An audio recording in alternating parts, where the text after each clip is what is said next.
हाँ, सो हमने chapter discussion कर लिया है and now we will start activities. Okay, I think 2 और 3 एक्टिविटीज है, राइट? ओके, तो देखते हैं से yes, this is the activity number 1. Okay, activity, हाँ बोलो. क्या, कौन सा वाला? स्कैटरिंग ऑफ लाइट तो है, हमारे में भी है टेक्स्ट बुक में. क्या निकल गया? Tyndall effect. Okay, so we will discuss Tyndall effect.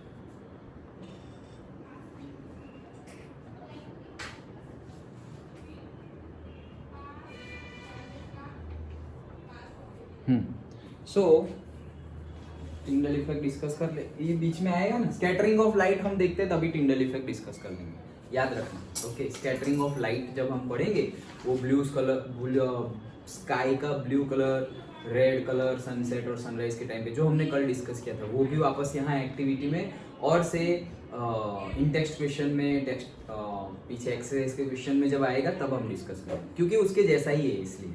Okay, so Tyndall effect and scattering जैसे 9th में हमने दोनों देखा था, याद हो तो. ओके, स्टार्टिंग में सेकंड चैप्टर में आई थी. यस, ओके, स्कैटरिंग भी था और टिंडल इफेक्ट भी था, दोनों था 9th में. तो वापस हम अभी भी 10th में देखेंगे. वो आएगा जब, याद रखना रह ना जाए क्योंकि इसमें आया नहीं तो हमने डिस्कस नहीं किया. तो टिंडल इफेक्ट रह ना जाए, बहुत ही छोटा सा डिफरेंस है. अदरवाइज टिंडल इफेक्ट और स्कैटरिंग ऑफ लाइट दोनों ही स्कैटरिंग ही है, दोनों सेम बोल सकते हो. Very minor difference is that we will discuss during that topic. Okay, चलो 11.1 एक्टिविटी हम देखते हैं. To study the refraction of light through a triangular glass prism. तो जो रिफ्रैक्शन हम पढ़े थे ऑलरेडी 10th में, ओके सॉरी 10th में ही पढ़े हैं, करेक्ट. ओके, जो 10th chapter in the sense नई सिलेबस के अकॉर्डिंगली 9th चैप्टर जो लास्ट चैप्टर था हमारा लाइट रिफ्रैक्शन, उसमें जो हम रिफ्रैक्शन पढ़े थे सेम वही रिफ्रैक्शन यहाँ पर है. बट उसमें भी 2 मीडियम थे, यहाँ पर भी 2 मीडियम है, एयर और वाटर था. और यहाँ हमारा क्या है, एयर एंड ग्लास. लेकिन यहाँ पर एक पर्टिकुलर हमने ग्लास का एलिमेंट और से सब्सटेंस लिया हुआ है, that is what, prism. Okay, तो प्रिज्म है, उसके लिए हम बात करने वाले हैं. प्रिज्म कैसा होता है, सबने देखा है. ओके, ट्राइंगल शेप होता है और 3D में ट्राइंगल होता है. मतलब यहाँ से ऐसे ट्राइंगल, ये ट्राइंगल ऐसा समझो, फिर यहाँ से भी ऐसा ट्राइंगल और ये थर्ड साइड से भी ऐसा ट्राइंगल. ओके, और उसका बेस कैसा होता है पता है? नहीं, वो भी ट्राइंगल होता है, बेस भी ट्राइंगल होता है. ओके, बेस भी ट्राइंगल होता है. ओके देखना कभी स्कूल में होगा ही. ओके, हर स्कूल में होगा, एक्सपेरिमेंट करवाए ना करवाए एटलीस्ट तुम बोलना कि लैब में तो ले जाओ. So at that time you can see, जैसे कि एक बोर्ड है, बोर्ड के ऊपर प्रिज्म रखना है. जय अम्बे में है, आई नो, मैंने करवाया था. बाकी सब स्कूल में भी आई थिंक होगा ही. और है तुम्हारे स्कूल में, तुम्हें पता है? ओके, तो यू कैन आस्क. ना हो तो फिर हम कुछ भी नेट पे देख सकते हैं एंड ऑल, बट फिजिकली हम देख सकते हैं. वो इतना कॉस्टली भी नहीं होता कि स्कूल परचेज ना कर पाए, तो है. ओके, देखना. हाँ, तो उसी के लिए हमें देखना है. तो ये पहले तो प्रोसीजर है कैसे एक्सपेरिमेंट करना है, तो देखते हैं. चलो, fix a sheet of white paper on a drawing board using drawing pins. तो जैसे कि ऐसा समझो कि ये ड्राइंग बोर्ड है. अगर तुम जैसे इंजीनियरिंग करो तो ओके, इंजीनियरिंग करो तो थोड़ा तुम्हें जैसे कि ये ड्राइंग बोर्ड है, ऐसा समझो.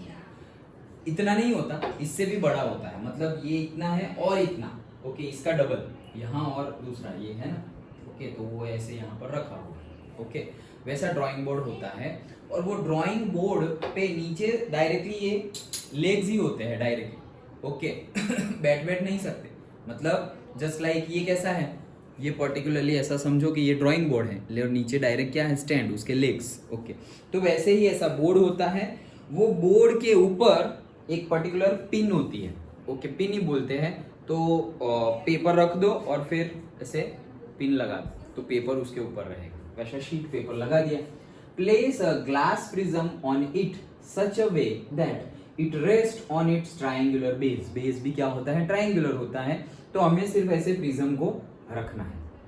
ओके, ट्राइंगुलर बेस रखे, ऐसे प्रिज्म को हमने रख दिया। Okay, in such a way that it rests on its triangular base and trace the outline of the prism using the pencil। तो जैसे कि ऐसा समझो ये प्रिज्म है।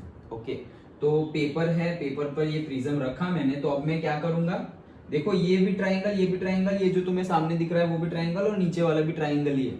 अब क्या कर रहे हैं हम? पेंसिल से इसकी आउटलाइन को ड्रॉ कर रहे हैं। ओके, मतलब लिखा हुआ है ना कि यूजिंग, कहाँ गया? ट्रेस दी आउटलाइन। तो आउटलाइन मतलब क्या? जहां जहां प्रिज्म है ऐसे करके तुमने क्या किया? प्रिज्म बना दिया। मतलब जैसे हम वो, जैसे कि कॉइन है तो कॉइन के ऐसे अराउंड में सर्कल बना देते हैं, लाइक दैट। तो ये प्रिज्म बन, ट्राइंगल बन गया। अब तुम्हें उठाना हो तो उठा लो, तो भी पेपर पे ट्राइंगल तो आ गया। सिंपल है ना? ऐसा कुछ डाउट जैसा लगे तो बताना। Then draw straight line PE incline to one of the refracting surfaces. अब अगर हम इसकी बात करें तो ये हमारी एक रिफ्रैक्टिंग सरफेस है और ये हमारी दूसरी रिफ्रैक्टिंग सरफेस है। तो क्या बोल रहे हैं? Draw straight line PE।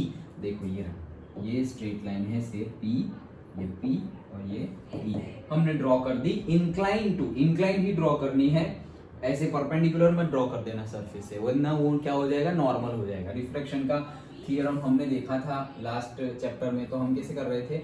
Inclined. ऐसे आएगा तो क्या होगा? चलो मानो, चलो मैंने मान लिया कि मेरा रे नॉर्मल है, मतलब कि 90 डिग्री है, तो कौन सी साइड रिफ्लेक्ट करेगा? वो सीधा ही चला जाएगा। Okay, it will be directly straight.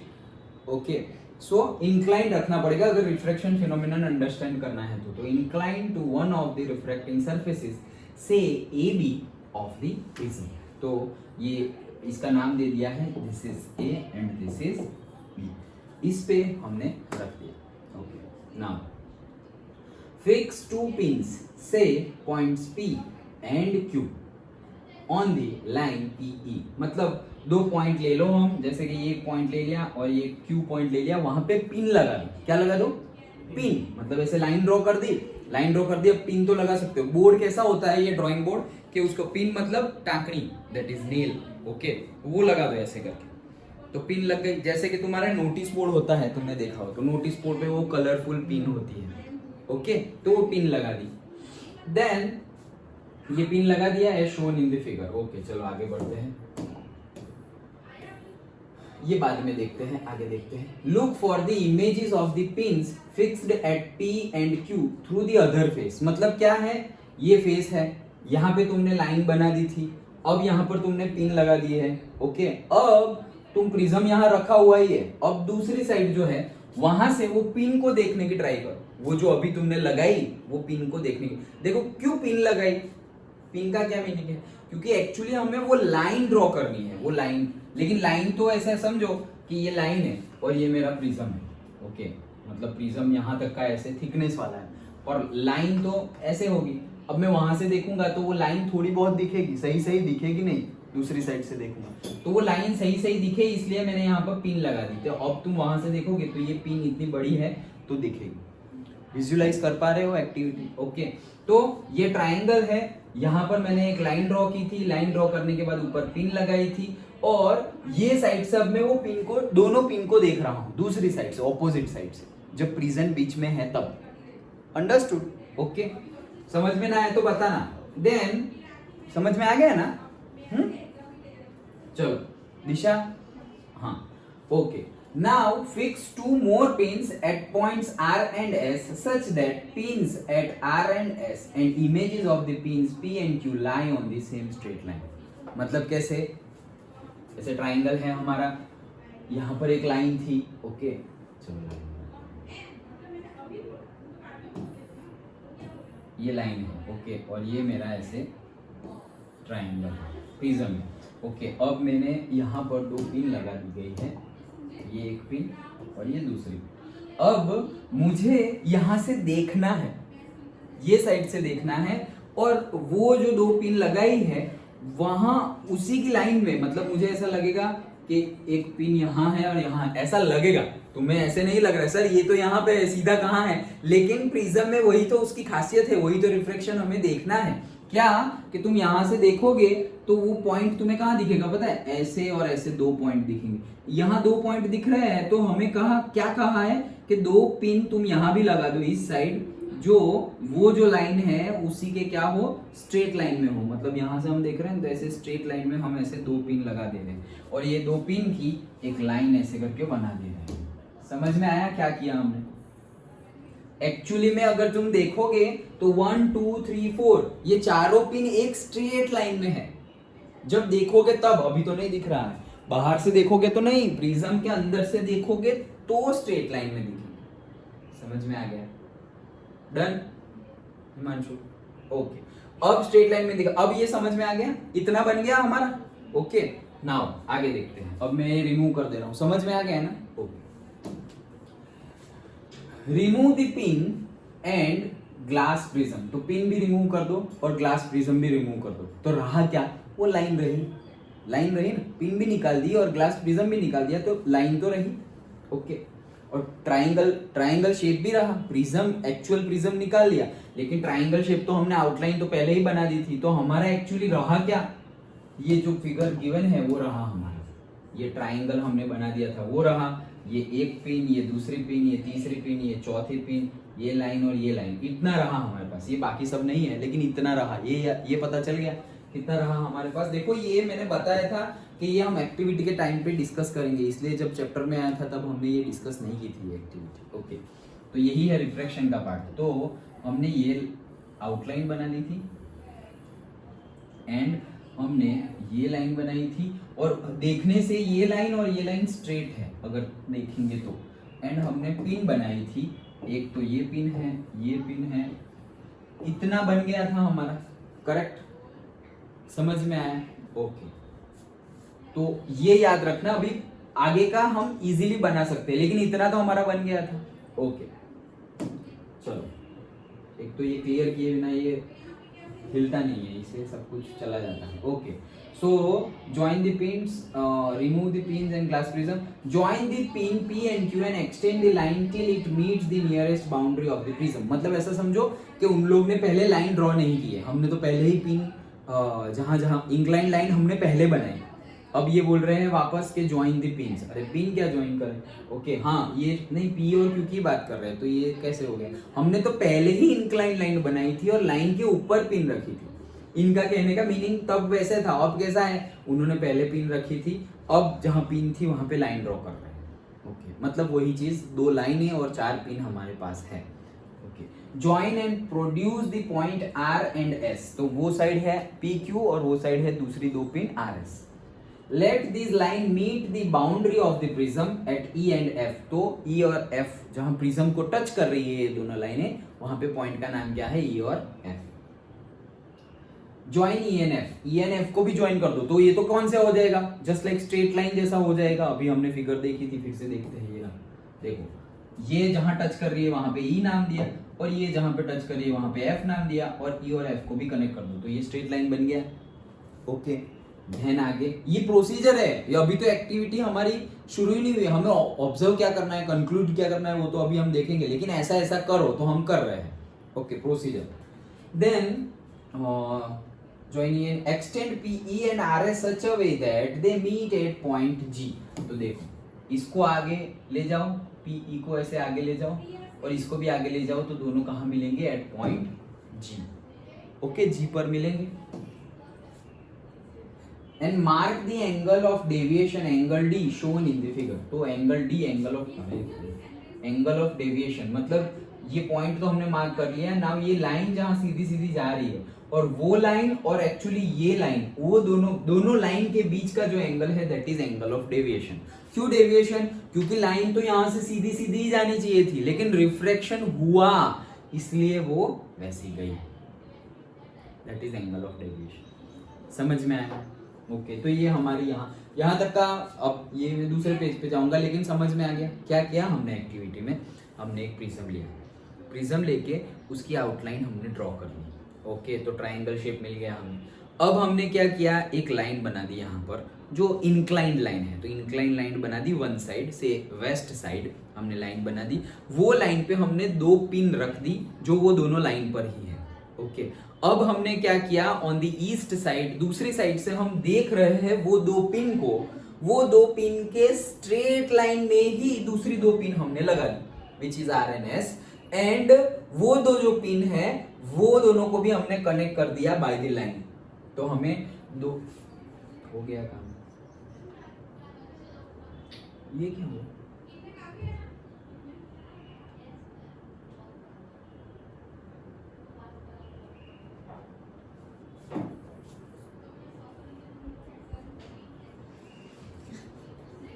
दिशा क्या हुआ, तुम्हें कुछ प्रॉब्लम है? हाँ, नींद आ रही है? सुबह जल्दी उठे थे? कितने बजे? हम भी 5 बजे उठे। ओके चलो, हाँ क्या थे हम, हाँ तो हमने क्या किया, प्रिज्म उसकी आउटलाइन, देन एक लाइन 2 पिन, दूसरी लाइन 2 पिन, यहाँ तक का हमने डिस्कस कर, और एक लाइन फिर से बनाई, कौन सी, कोई बात नहीं, फिर से कौन सी लाइन बनाई, ये दोनों जो पॉइंट इंटरसेक्ट किए है प्रिज्म में वहां पे हमने इंटरसेक्ट कर दिया, दोनों की स्ट्रेट लाइन बनाई। ओके, इतना हमने कर दिया।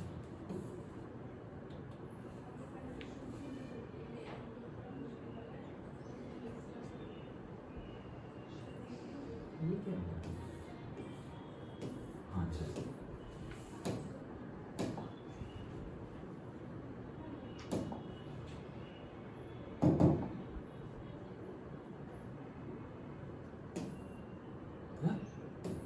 अच्छा हाँ यहाँ पर दिख रहा है, नहीं दिख रहा। चलो अब क्या बोल रहे हैं, draw perpendiculars to the refracting surface AB and AC of the prism at point E and F। जो हमें जहां प्रिज्म को टच कर रहे थे, ये साइड E और ये साइड F, वहां पे परपेंडिकुलर ड्रॉ करो, मतलब 90 डिग्री, मतलब ये मेरी ट्राइंगुलर फेस है A एंड C, ये पॉइंट है, तो यहां से मैं ऐसे ही 90 डिग्री ड्रॉ करूंगा नॉर्मल परपेंडिकुलर, और वैसे ही ये मेरी दूसरी सरफेस है AB, वहां पे ये पॉइंट मुझे मिला है E, वहां पे मैं 90 डिग्री, 90 डिग्री मतलब क्या, जो हम वो प्रोटेक्टर से देख लो कि 90 डिग्री का बन रहा है, और वहां परपेंडिकुलर और से नॉर्मल बना दो, सिंपल। ओके, ये बना दिया हमने। Then mark the angle of incidence angle I and angle of refraction angle R and the angle of emergence as shown in the figure। हमने पहले भी देखा था, बहुत बार, 2-3 बार देखा, 9th में देखा, 10th में देखा, angle of incidence. Incidence angle मतलब क्या, इंक्लाइंड लाइन, जो हमारी इंक्लाइंड लाइन है PE से, PE, वो PE जो E पे से अभी जो नॉर्मल बनाया हमने, उसके साथ नॉर्मल जो बना रहा है, okay, line normal and the surface, उसके बीच का एंगल है एंगल ऑफ इंक्लिनेशन। फिर से अगर हम फिगर देखें,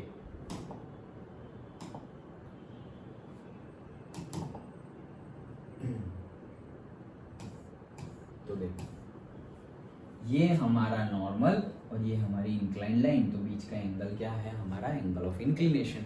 वैसे ही ये हमारा नॉर्मल और ये हमारी दूसरी जो रिफ्रैक्टेड लाइन है, दूसरी बार रिफ्रैक्ट हुई, एक बार यहाँ ये पहले रिफ्रैक्शन, ये दूसरा रिफ्रैक्शन, तो ये हमारा एंगल है। सपोज ये पहला रिफ्रैक्शन हो गया है तो इसको हमने नाम दे दिया नॉर्मल के साथ, देखो ये नॉर्मल है, उसके साथ जो एंगल बना रहा है that is angle of refraction. Deviation तो नया ही है, वो तो हमने देख लिया कि दो जो लाइनें मीट कर रही है वहां से जो एंगल बन रहा है दैट इज डेविएशन।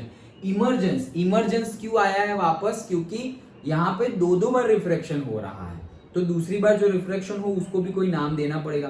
तो प्रिज्म के अंदर से एक लाइट इमिट हो रही है, मतलब हमने ये लाइन तो डाल दी, इंक्लाइन कर दी, लेकिन फिर वो अंदर रिफ्रैक्ट होके अंदर रही, लेकिन अंदर से अब बाहर निकल रही है। तो कुछ चीज अंदर से बाहर निकले, इसको हम बोलते हैं इमर्जन और से इमिट होना। ओके, तो इसीलिए इसका नाम क्या दिया गया है, emergence angle, emergence. Okay, emerge हो रहा है, इमर्ज होना मतलब क्या, कोई चीज ऑलरेडी है उसका बाहर आना। जैसे मेडिटेशन में अगर तुम आगे बढ़ो तो उसमें बोला जाता है कि emerge the quality of souls within us, मतलब सोल की सपोज क्वालिटी है पावरफुल, सोल बहुत पावरफुल है, तो उसकी क्वालिटी ऑलरेडी हमारे अंदर है, लेकिन हम उसको इमर्ज कर रहे हैं, मतलब कि बाहर ला रहे हैं, अंदर तो है ही, लेकिन उसको अभी बैठी हुई है। जैसे दिमाग सबका चलता है लेकिन चलाना पड़ता है, देन चलाओगे तो उसको बोला जाएगा कि बाहर आना। और अदरवाइज वो अंदर तो सबके पास दिमाग है ही, लेकिन कोई चलाता है मतलब कि वो दिमाग बाहर आया, वो नॉलेज बाहर आया, और कोई नहीं चलाता है, नहीं यूज करते हैं, रहने देना है, तो वो अंदर ही रहता है। वैसे इमर्जेंस तो ये बाहर आ रही है इमर्जेंस, इसलिए ये हमारा हो गया नॉर्मल के साथ इमर्जेंस एंगल। ओके, समझ में आ गया? ओके,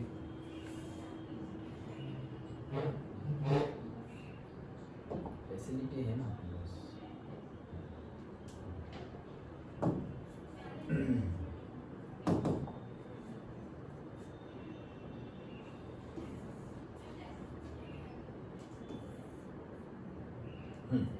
चलो, सो अब क्या बोल रहे हैं, ये हमने बोल दिया इमर्जेंस एंगल।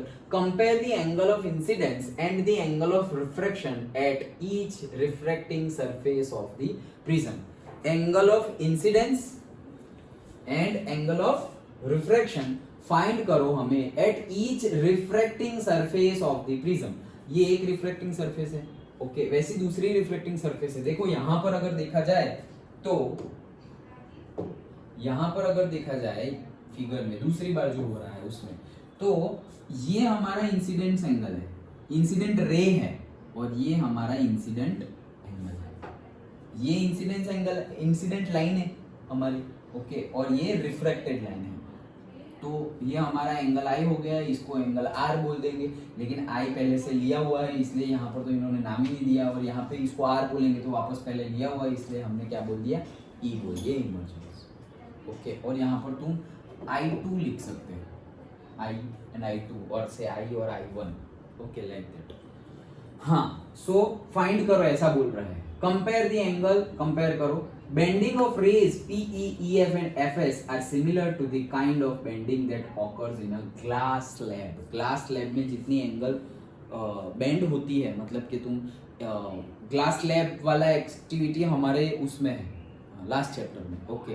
तो ग्लास स्लैब में से, जैसे हमने ग्लास स्लैब रखा था उसमें भी यही एक्टिविटी, ग्लास स्लैब रखा, यहाँ से रे आया और फिर ये नॉर्मल है तो वो टॉवर्ड्स द नॉर्मल बेंड करता था, ओके। तो वैसे ही यहाँ पर सेम ही होगा, वो सेम ही, वो पूरी प्रोसीजर सेम ही है। वो ग्लास का स्लैब था, मतलब जो रेक्टेंगल होता है और फिर उसको हम थिकनेस देते हैं, जैसे ये बोर्ड, तो ये स्लैब है, ओके, और ये ट्राइंगल प्रिज्म है। प्रिज्म मतलब ट्राइंगल 2D बोलते हैं, प्रिज्म मतलब 3D, ओके।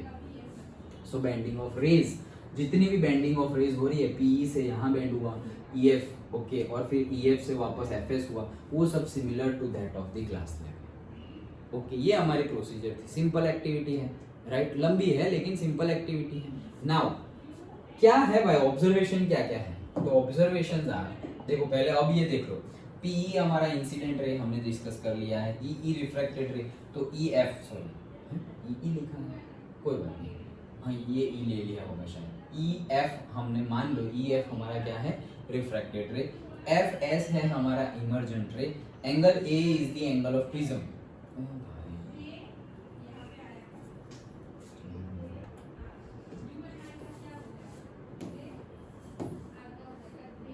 ओके, सो ये एंगल है, वो क्या है, एंगल ऑफ प्रिज्म, ओके। मतलब जो हमारा प्रिज्म और एंगल ऑफ प्रिज्म हर जगह सेम होगा, okay, it's like equilateral triangle जैसा, ओके। तो तुम उस प्रिज्म को ऐसे उल्टा करके रखोगे तो भी एंगल ऑफ प्रिज्म तो उतना ही होगा, एंगल चेंज नहीं होगा, ओके। सो लाइक दैट, ये इसको एंगल ऑफ प्रिज्म बोलते हैं। Angle I, incidence angle, reflection angle, angle of emergence and angle of deviation, simple, okay. अब ऑब्जर्वेशन देखते हैं। A ray of light suffers to refractions while passing through a prism, हाँ वो तो दिख रहा है। The first refraction occurs at E on the surface AB, वो भी पता है। The incident ray PE enters from air into glass E. It is refracted along EF bending towards the normal N dash, N M dash होगा शायद, N है दूसरा, ये रहा N dash, ये हमारा जो नॉर्मल है दैट इज N डैश, और दूसरा नॉर्मल है M डैश। तो क्या बोल रहे हैं, टॉवर्ड्स द नॉर्मल, मतलब हमने ये देखा था रेयरर मीडियम से डेंसर मीडियम में आए तो रिफ्रैक्टेड रे टॉवर्ड्स द नॉर्मल जाएगा, तो ये नॉर्मल है हमारा, ये तो ऐसे सीधे जाना चाहिए था, लेकिन टुवर्ड्स द नॉर्मल क्या हो गया, बेंड हो गया। ऐसे जाना चाहिए था सीधे सीधे सीधे, लेकिन यहाँ तक का सीधा हो गया। क्यों? तो ये नॉर्मल है ना, टुवर्ड्स द नॉर्मल क्या हो गया, बेंड हो गया। ओके, वैसे ही इट इज, हाँ, the second refractions occur at F on the surface the initial. अब देखो, अब हम कहाँ जा रहे हैं, डेंसर टू रेयरर में जा रहे हैं। ओके, तो अवे फ्रॉम द नॉर्मल हो। सो on the surface AC, the initial refracted ray EF traveling in a glass emerges in air at F. It emerges along FS, bending away from normal mm dash. देखो bending away on the face AC at F. मतलब कि ये देखो, ये हमारा आना चाहिए। तो एक्चुअली जाना कैसे चाहिए था, सीधे सीधे, ये ऐसे जा रहा है। सो ऐसे इसे सीधे सीधे जाना चाहिए, डन। लेकिन जाएगा नहीं, क्यों? क्योंकि रिफ्लेक्शन होगा। तो रिफ्लेक्शन में अब नॉर्मल से टॉवर्ड्स में नहीं बेंड होगा, away from the normal bend होगा। तो ये हमारा यहाँ का नॉर्मल ये रहा।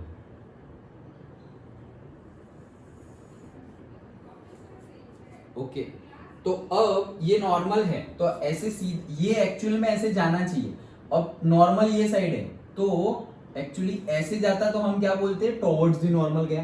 ये रहा नॉर्मल, और ये ओरिजिनल जाना चाहिए था ऐसे, लेकिन रिफ्रैक्शन की वजह से वो ये नहीं जाएगा, यहाँ या यहाँ बेंड हो जाएगा। तो कहाँ बेंड होगा, यहाँ पे ऐसे ऊपर जाएगा तो टुवर्ड्स द नॉर्मल, और ये नॉर्मल यहाँ है, और यहाँ से दूर जाएगा तो हम क्या बोलेंगे, अवे फ्रॉम द नॉर्मल। तो अवे ही जाएगा, क्यों? क्योंकि डेंसर से रेयरर में जा रहे हैं हम। तो ये हमारा अवे फ्रॉम द नॉर्मल आ गया। अंडरस्टूड? समझ में आ रहा है? चलो, at the first refracting surface AB angle of refraction, हाँ, at the first refracting surface AB the angle of refraction R is smaller than that of the angle of incidence. तो R angle of incidence से क्या होगा, छोटा होगा। But at the second refracting surface AC the angle of refraction E is larger than that of the angle of incidence. क्यों? क्योंकि different है। पहले रेयरर टू डेंसर था और अब डेंसर टू रेयरर है। तो जब रेयरर टू डेंसर में जाए तो एंगल ऑफ रिफ्रैक्शन कम होगा, रिफ्रैक्शन कम होगा। ओके, लेकिन डेंसर से रेयरर में जाए तो रिफ्रैक्शन क्या होगा, ज्यादा होगा। तो रिफ्रैक्शन एंगल भी क्या होगा, ज्यादा होगा। समझ में आ गया? ओके, सोचो जस्ट कि ये इतना सीधा जाना चाहिए था, यहाँ से ये इतना बेंड हुआ है, इतना, और यहाँ पर ये ऐसे सीधा जाना चाहिए था, और वो कैसे कितना बेंड हो गया है, दिस मच बेंड। इतना जाना चाहिए था, लेकिन ऐसे सीधा गया, मतलब इतना बेंड हुआ।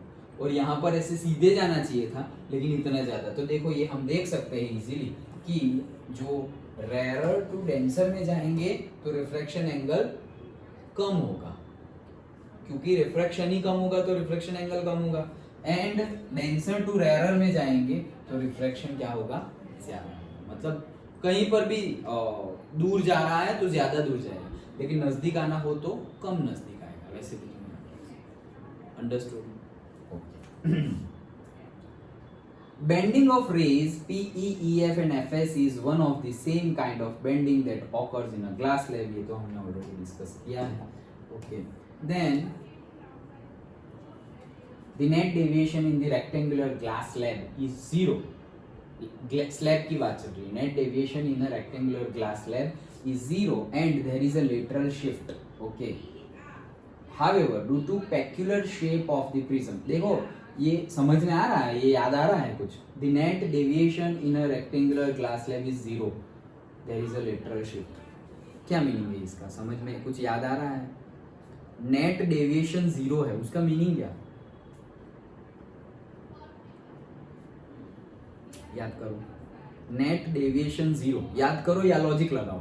नेट डेविएशन 0, अभी कैसे डेविएशन हुआ है भाई, यहाँ ऐसे ऐसे ऐसे ऐसे जाना चाहिए था, भाई कहाँ चला गया, ऐसे ऐसे ऐसे ऐसे जाना चाहिए था, लेकिन इतना डेविएशन हो गया है। लेकिन ग्लास स्लैब में क्या होता है, नेट डेविएशन 0। याद आया? हाँ, मतलब बीच में रिफ्लेक्शन हो गया है, लेकिन लास्ट में तो जो आया था वही आ जा रहा है। निकालो चैप्टर, अभी समझ में आएगा। स्लैब देखो,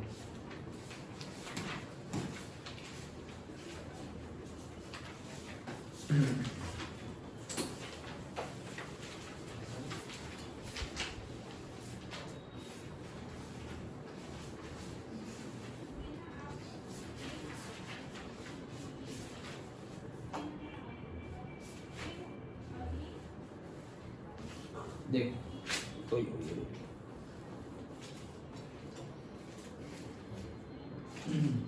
हाँ ये देखो, ये हमारा ग्लास स्लैब, ये पहले रेयर टू डेंसर में आया, तो जितना जाना चाहिए था वैसा नहीं गया और टॉवर्ड्स भी नॉर्मल बैंड हुआ, और अब वो डेंसर से रेयर में जा रहा है, तो ऐसे सीधे सीधे नहीं गया और away from the normal band हुआ।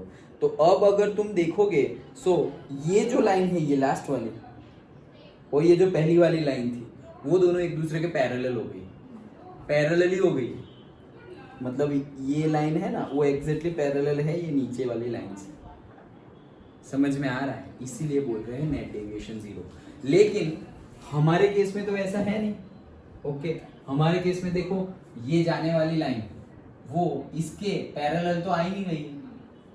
ओके, लेकिन स्लैब में क्या हो रहा है, इट विल बिकम पैरेलल, मतलब जो एंगल है वो, मतलब पैरेलल होना और सेम हो जाना डिफरेंट है। ओके, मैं क्या बोल रहा हूं, पैरेलल होना मतलब, पैरेलल होना मतलब क्या, ऐसा समझो कि यहां से भी एटलीस्ट ऐसा निकल जाता, कैसा, ऐसा। तो ये जो लाइन है और ये जो लाइन है, क्या हो रहा है आज, ये दोनों जो लाइनें हैं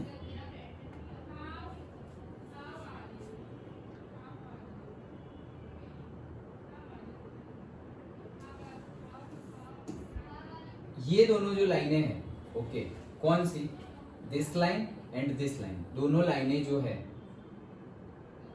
अरे मे बी इलेक्ट्रिसिटी का तो प्रॉब्लम नहीं है।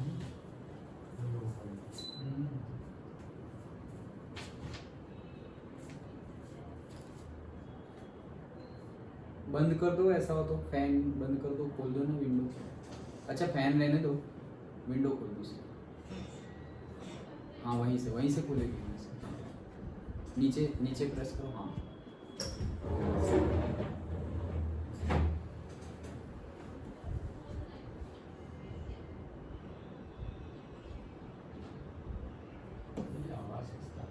कौन सा, अभी तो इसी में से आ रहा है, अभी बंद हो जाएगा, अभी चालू ही। हाँ देखो, सो क्या बोल रहे हैं, अगर ऐसा बाहर निकल जाता है इमरजेंस, तो भी हम क्या बोलते हैं, नेट डेविएशन 0 बोल देते। नेट डेविएशन क्या बोल देते, 0 बोल देते। ऐसा होता तो, लेकिन ये तो ये यहाँ और ये यहाँ, भाई कहाँ 0। लेकिन स्लैब में क्या हो रहा था, ये स्लैब है तो ये तुम्हारा आया, फिर यहाँ से टॉवर्ड्स दी नॉर्मल बेंड हो गया और ऐसे जा रहा है, जा रहा है, जा रहा है। अभी देखो इसको जाना चाहिए था ऐसे सीधे, अब ये बैंड हो गया तो इसको जाना चाहिए था ऐसे सीधे, लेकिन नहीं जाएगा, और ये यहाँ का नॉर्मल है तो टॉवर्ड्स दी नॉर्मल नहीं जाएगा, अवे फ्रॉम दी नॉर्मल जाएगा। तो ये जो लाइन है वैसी ही लाइन यहाँ बनेगी। अब तुम ये मत एक्सपेक्ट करो कि यहाँ से निकलेगा, ओ भाई ये ऐसे सीधे सीधे थोड़ी हो जाएगा, बट एंगल ऑफ डेविएशन जो है, मतलब ये दोनों, ये लाइन को अगर पैरेलल तुम लेके जाओगे तो दोनों के बीच में कोई भी एंगल नहीं है। मतलब कि ये लाइन है और मेरी एक दूसरी लाइन सपोज ऐसी है, दैट मीन्स वो कहीं इंटरसेक्ट करेगी और उनके बीच में कोई एंगल, लेकिन ये दोनों लाइनें कभी इंटरसेक्ट ही नहीं करेगी, दोनों क्या होगी, पैरेलल ही होगी। ओके, इसीलिए ऐसा बोला गया है कि स्लैब के केस में नेट डेविएशन 0। समझ में आया वो सेंटेंस का मीनिंग? तो प्रिज्म में ये नेट डेविएशन 0 नहीं होता है। क्यों नहीं होता है नेट डेविएशन 0? क्योंकि उसका शेप ही वैसा है, peculiar, strange shape. Okay, peculiar, कहाँ गया ये सब, देख लेना हमने, ये ना। Due to the peculiar shape of the prism, the net deviation in passing through a prism is not 0, and prism makes the emergent ray bend at an angle with the direction of the incident ray.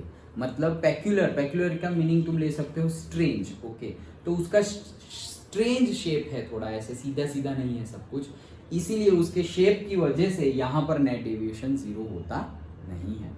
And net deviation incident ray कहाँ गया वापस, bend at an angle. This angle is called the angle of deviation. यही angle है angle of deviation.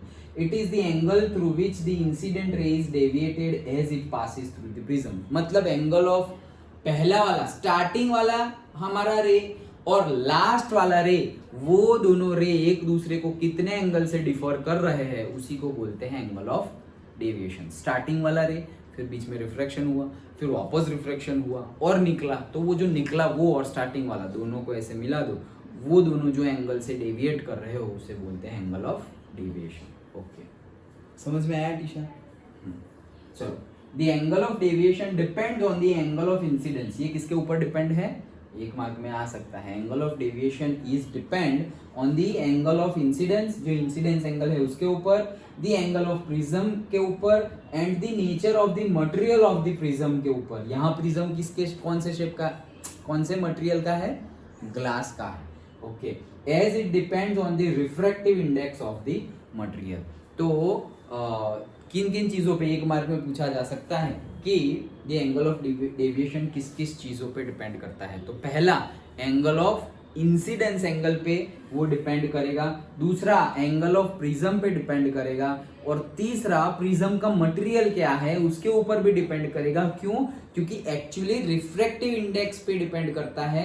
तो refractive index is the property of the material. तो तुमने suppose copper का prism ले लिया है, वुड का प्रिज्म ले लिया है, तो कुछ पास ही नहीं होगा भाई. ओके, बट तुमने कौन से मटेरियल का प्रिज्म लिया हुआ है, कोई सिलिकॉन से बना हुआ कुछ है पर्टिकुलरली जिसमें से पास हो सकता है, वैसा कुछ. तो it depends on incidence angle, angle of deviation and the refractive index in sense से मटेरियल ऑफ द प्रिज्म, इसके ऊपर डिपेंड करता है क्या? Angle of deviation. अंडरस्टूड? एक मार्क में पूछा जा सकता है. Good question. ओके, तो ये हमारा यहाँ पे कंप्लीट हुआ. देन दूसरी साइड क्या है, ये रहा. कंक्लूजन क्या है? सो while passing through a prism, a ray light undergoes two refraction as it does in case of rectangular glass slab. However, due to peculiar shape of the prism, net deviation through prism is never zero, though the net deviation is zero in case of rectangular slab. In short, deviation suffered by a ray of light on passing through a prism is non-zero. तो यही हमारा conclusion है कि जैसे कि इसीलिए हमने वो निकाल के फिगर में देख के इतना डिस्कशन किया. क्या उसका कंक्लूजन ही हमें ये एक्टिविटी करके क्या मालूम पड़ा? हमें ये मालूम पड़ा कि ये जो रेक्टेंगुलर स्लैब है उसमें the net deviation will be zero, but due to the peculiar shape of the glass prism the net deviation can never become zero. That's it. Understood? Okay, तो ये हमारा कंक्लूजन था. समझ में आ गई पूरी एक्टिविटी? ओके, अब वापस प्रिज्म ही लेना है, लेकिन लाइट स्कैटरिंग वाला, हाँ, जो स्कैटरिंग नहीं डिस्पर्जन वाला केस लेना है. स्कैटरिंग तो बाद में. Okay, activity 2, dispersion of white light by a glass prism to show that white light is made up of 7 colours and is different, and different colors suffer different deviations on passing through a prism. Okay, चलो. Take a thick sheet of cardboard and make a small hole or narrow slit in its middle. Cardboard ले लिया, thick sheet ले लिया और उसमें एकदम छोटू सा whole कर दिया. पुट्ठा बोलते हैं ना, ऐसे ले लिया कार्डबोर्ड और उसमें अंदर होल कर दिया, और होल को स्लिट भी बोलते हैं. क्या बोलते हैं? स्लिट. ओके, वापस 11th में अगर तुम वापस ये सब आता है वो टाइम पे स्टूडेंट, ये स्लिट क्या है? स्लिट फिर हम सोचेंगे ये तो कभी आया ही नहीं. हाँ, तो यहाँ पे ऐसा उसका कुछ मेजर रोल नहीं है, but slit means what? Hole. Okay, वो होल ही है. Allow sunlight to fall on the narrow slit. तो भाई नैरो स्लिट पे सनलाइट गिरने दो. This gives a narrow beam of white light. तो वहां से क्या होगा? बीम ऑफ व्हाइट लाइट दिखेगा. Now take. तो ये क्यों किया हमने? ये क्यों किया? क्योंकि वैसे ही डायरेक्टली तुमने ऐसे प्रिज्म रख दिया तो तुम्हें कहाँ है सर व्हाइट लाइट? तो दिख नहीं रही है. 7 कलर्स मिलके और तो दिख ही नहीं रहा है, तो नहीं दिखेगा ना भाई. इतने सारे लाइट आ रहे हैं व्हाइट लाइट, ये सारे ही व्हाइट लाइट 7 7 7 7 कलर्स कर देंगे, और फिर वो इतने सारे कलर क्या कर देंगे? वापस अपनी सबकी इफेक्ट नलीफाई कर देंगे. हमें एक चाहिए तो दिखेगा। तो ये होल जितना छोटा तुम बनाओगे ना उतना अच्छा है, एकदम माइन्यूट, मतलब ऐसे पिन से या नीडल से होल कर दो, क्योंकि भले ही कितना भी छोटा हो लाइट का रे तो अंदर से आ ही सकता है ना, तो उतना छोटा कर दो। समझ में आया? ये पर्पस है हमारे स्लिट का और से होल का। क्या पर्पस है कि वो पर्टिकुलर से वन बीम ऑफ लाइट जाने देगा, ऐसा नहीं कि ऐसे टॉर्च लगाई या फिर लाइट लगाई तो सभी के सभी जा रहे हैं, बहुत सारे जाएंगे तो इफेक्ट जो एक दूसरे की इफेक्ट नलीफाई कर देंगे और हमें दिखेगा नहीं। ओके, तो वो कर दिया। Now take a glass prism and allow the light from the slit. ये स्लिट में से जो होल है ऐसा समझो ये हमारा, इसको बंद कर दे।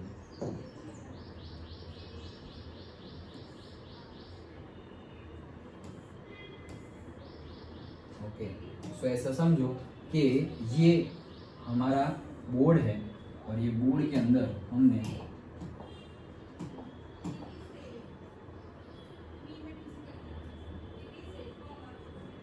ये स्लिट बना दी। अंडरस्टूड? समझ में आ रहा है? और ये स्लिट में से इसे समझ में आया? ओके, ये बोर्ड लिया, कार्डबोर्ड, हाँ, और उसके अंदर होल कर दिया। अब वो होल में से यहाँ पे तुम टॉर्च लाइट लगाओ तो टॉर्च लाइट में से इतने सारे रेज निकलेंगे, लेकिन जाएगा कौन? ये अकेला आगे जाएगा, बाकी कुछ आगे जाएगा नहीं, इसीलिए बोला थिक शीट। ओके, हाँ, अब ये आगे गया। ओके, चलो, हाँ, now allow the light. Okay, allow कर दिया है। Next, turn the prism slowly until the light that comes out of it appears on a nearby screen। तो यहाँ पर तुमने एक स्क्रीन ले ली है, स्क्रीन ले ली या स्क्रीन के तौर पे तुम व्हाइट क्लोथ भी ले सकते हो, व्हाइट क्लोथ ले लिया। ओके, अब प्रिज्म को क्या करो? टर्न करो, रोटेट करो थोड़ा थोड़ा, जब तक तुम्हें यहाँ पे वो पूरा विबग्योर ना दिखे तब तक। घर पे कर सकते हो ये experiment. Prism I think 50 rupees के अंदर तो मिल ही जाएगा अगर करना हो तो। ओके, चलो, turn the prism slowly until the light that comes out it appears nearby screen। what do you observe? अब क्वेश्चन आंसर स्टार्ट हो गए हैं। ओके, चलो, what do you observe? why does this happen? or how could white light of the sun gives us various colors of the rainbow? and what is the sequence of colors that you observe on the screen? Okay, सारे observation हम देखते हैं and one by one ये सारे questions के answers भी देखते हैं। Observations, we observe beautiful band of the 7 colors जिसको हम spectrum of light भी बोलते हैं, that is Vibgyor rainbow। Okay, on the screen the deviation suffered by the violet light is maximum। deviation जो हम suffered कर रहे हैं लाइट का, okay, by the violet light is maximum and that the red light is minimum। क्यों? yes, क्यों इसका answer दो। the deviation suffered by the violet light is maximum and by the red light is minimum। क्यों? wavelength की वजह से। Correct, that is short simple one sentence one word answer। wavelength की वजह से डेविएशन किसका ज्यादा होगा? पर्पल का ज्यादा होगा, मतलब वायोलेट। ओके, वायोलेट का ज्यादा होगा और रेड का क्या होगा? सबसे कम डेविएशन होगा। इसीलिए तो कल देखा था हमने, इसीलिए तो सिग्नल में रेड लाइट। क्यों? क्योंकि डेविएशन ही कम होगा, जो डेविएशन होना चाहिए वो डेविएशन कम होगा और दूर तक वो लाइट जाएगी रेड कलर की। वैसे ही तुमने ब्लू कलर की रख दी और से देखना blue colour, white colour, green colour रख दिया तो वो दूर तक नहीं दिखेगा। दिखेगा, ऐसा नहीं है कि नहीं दिखेगा, बट दूर, जितना दूर रेड दिखता है उतना दूर नहीं दिखेगा। So because of the wavelength and hence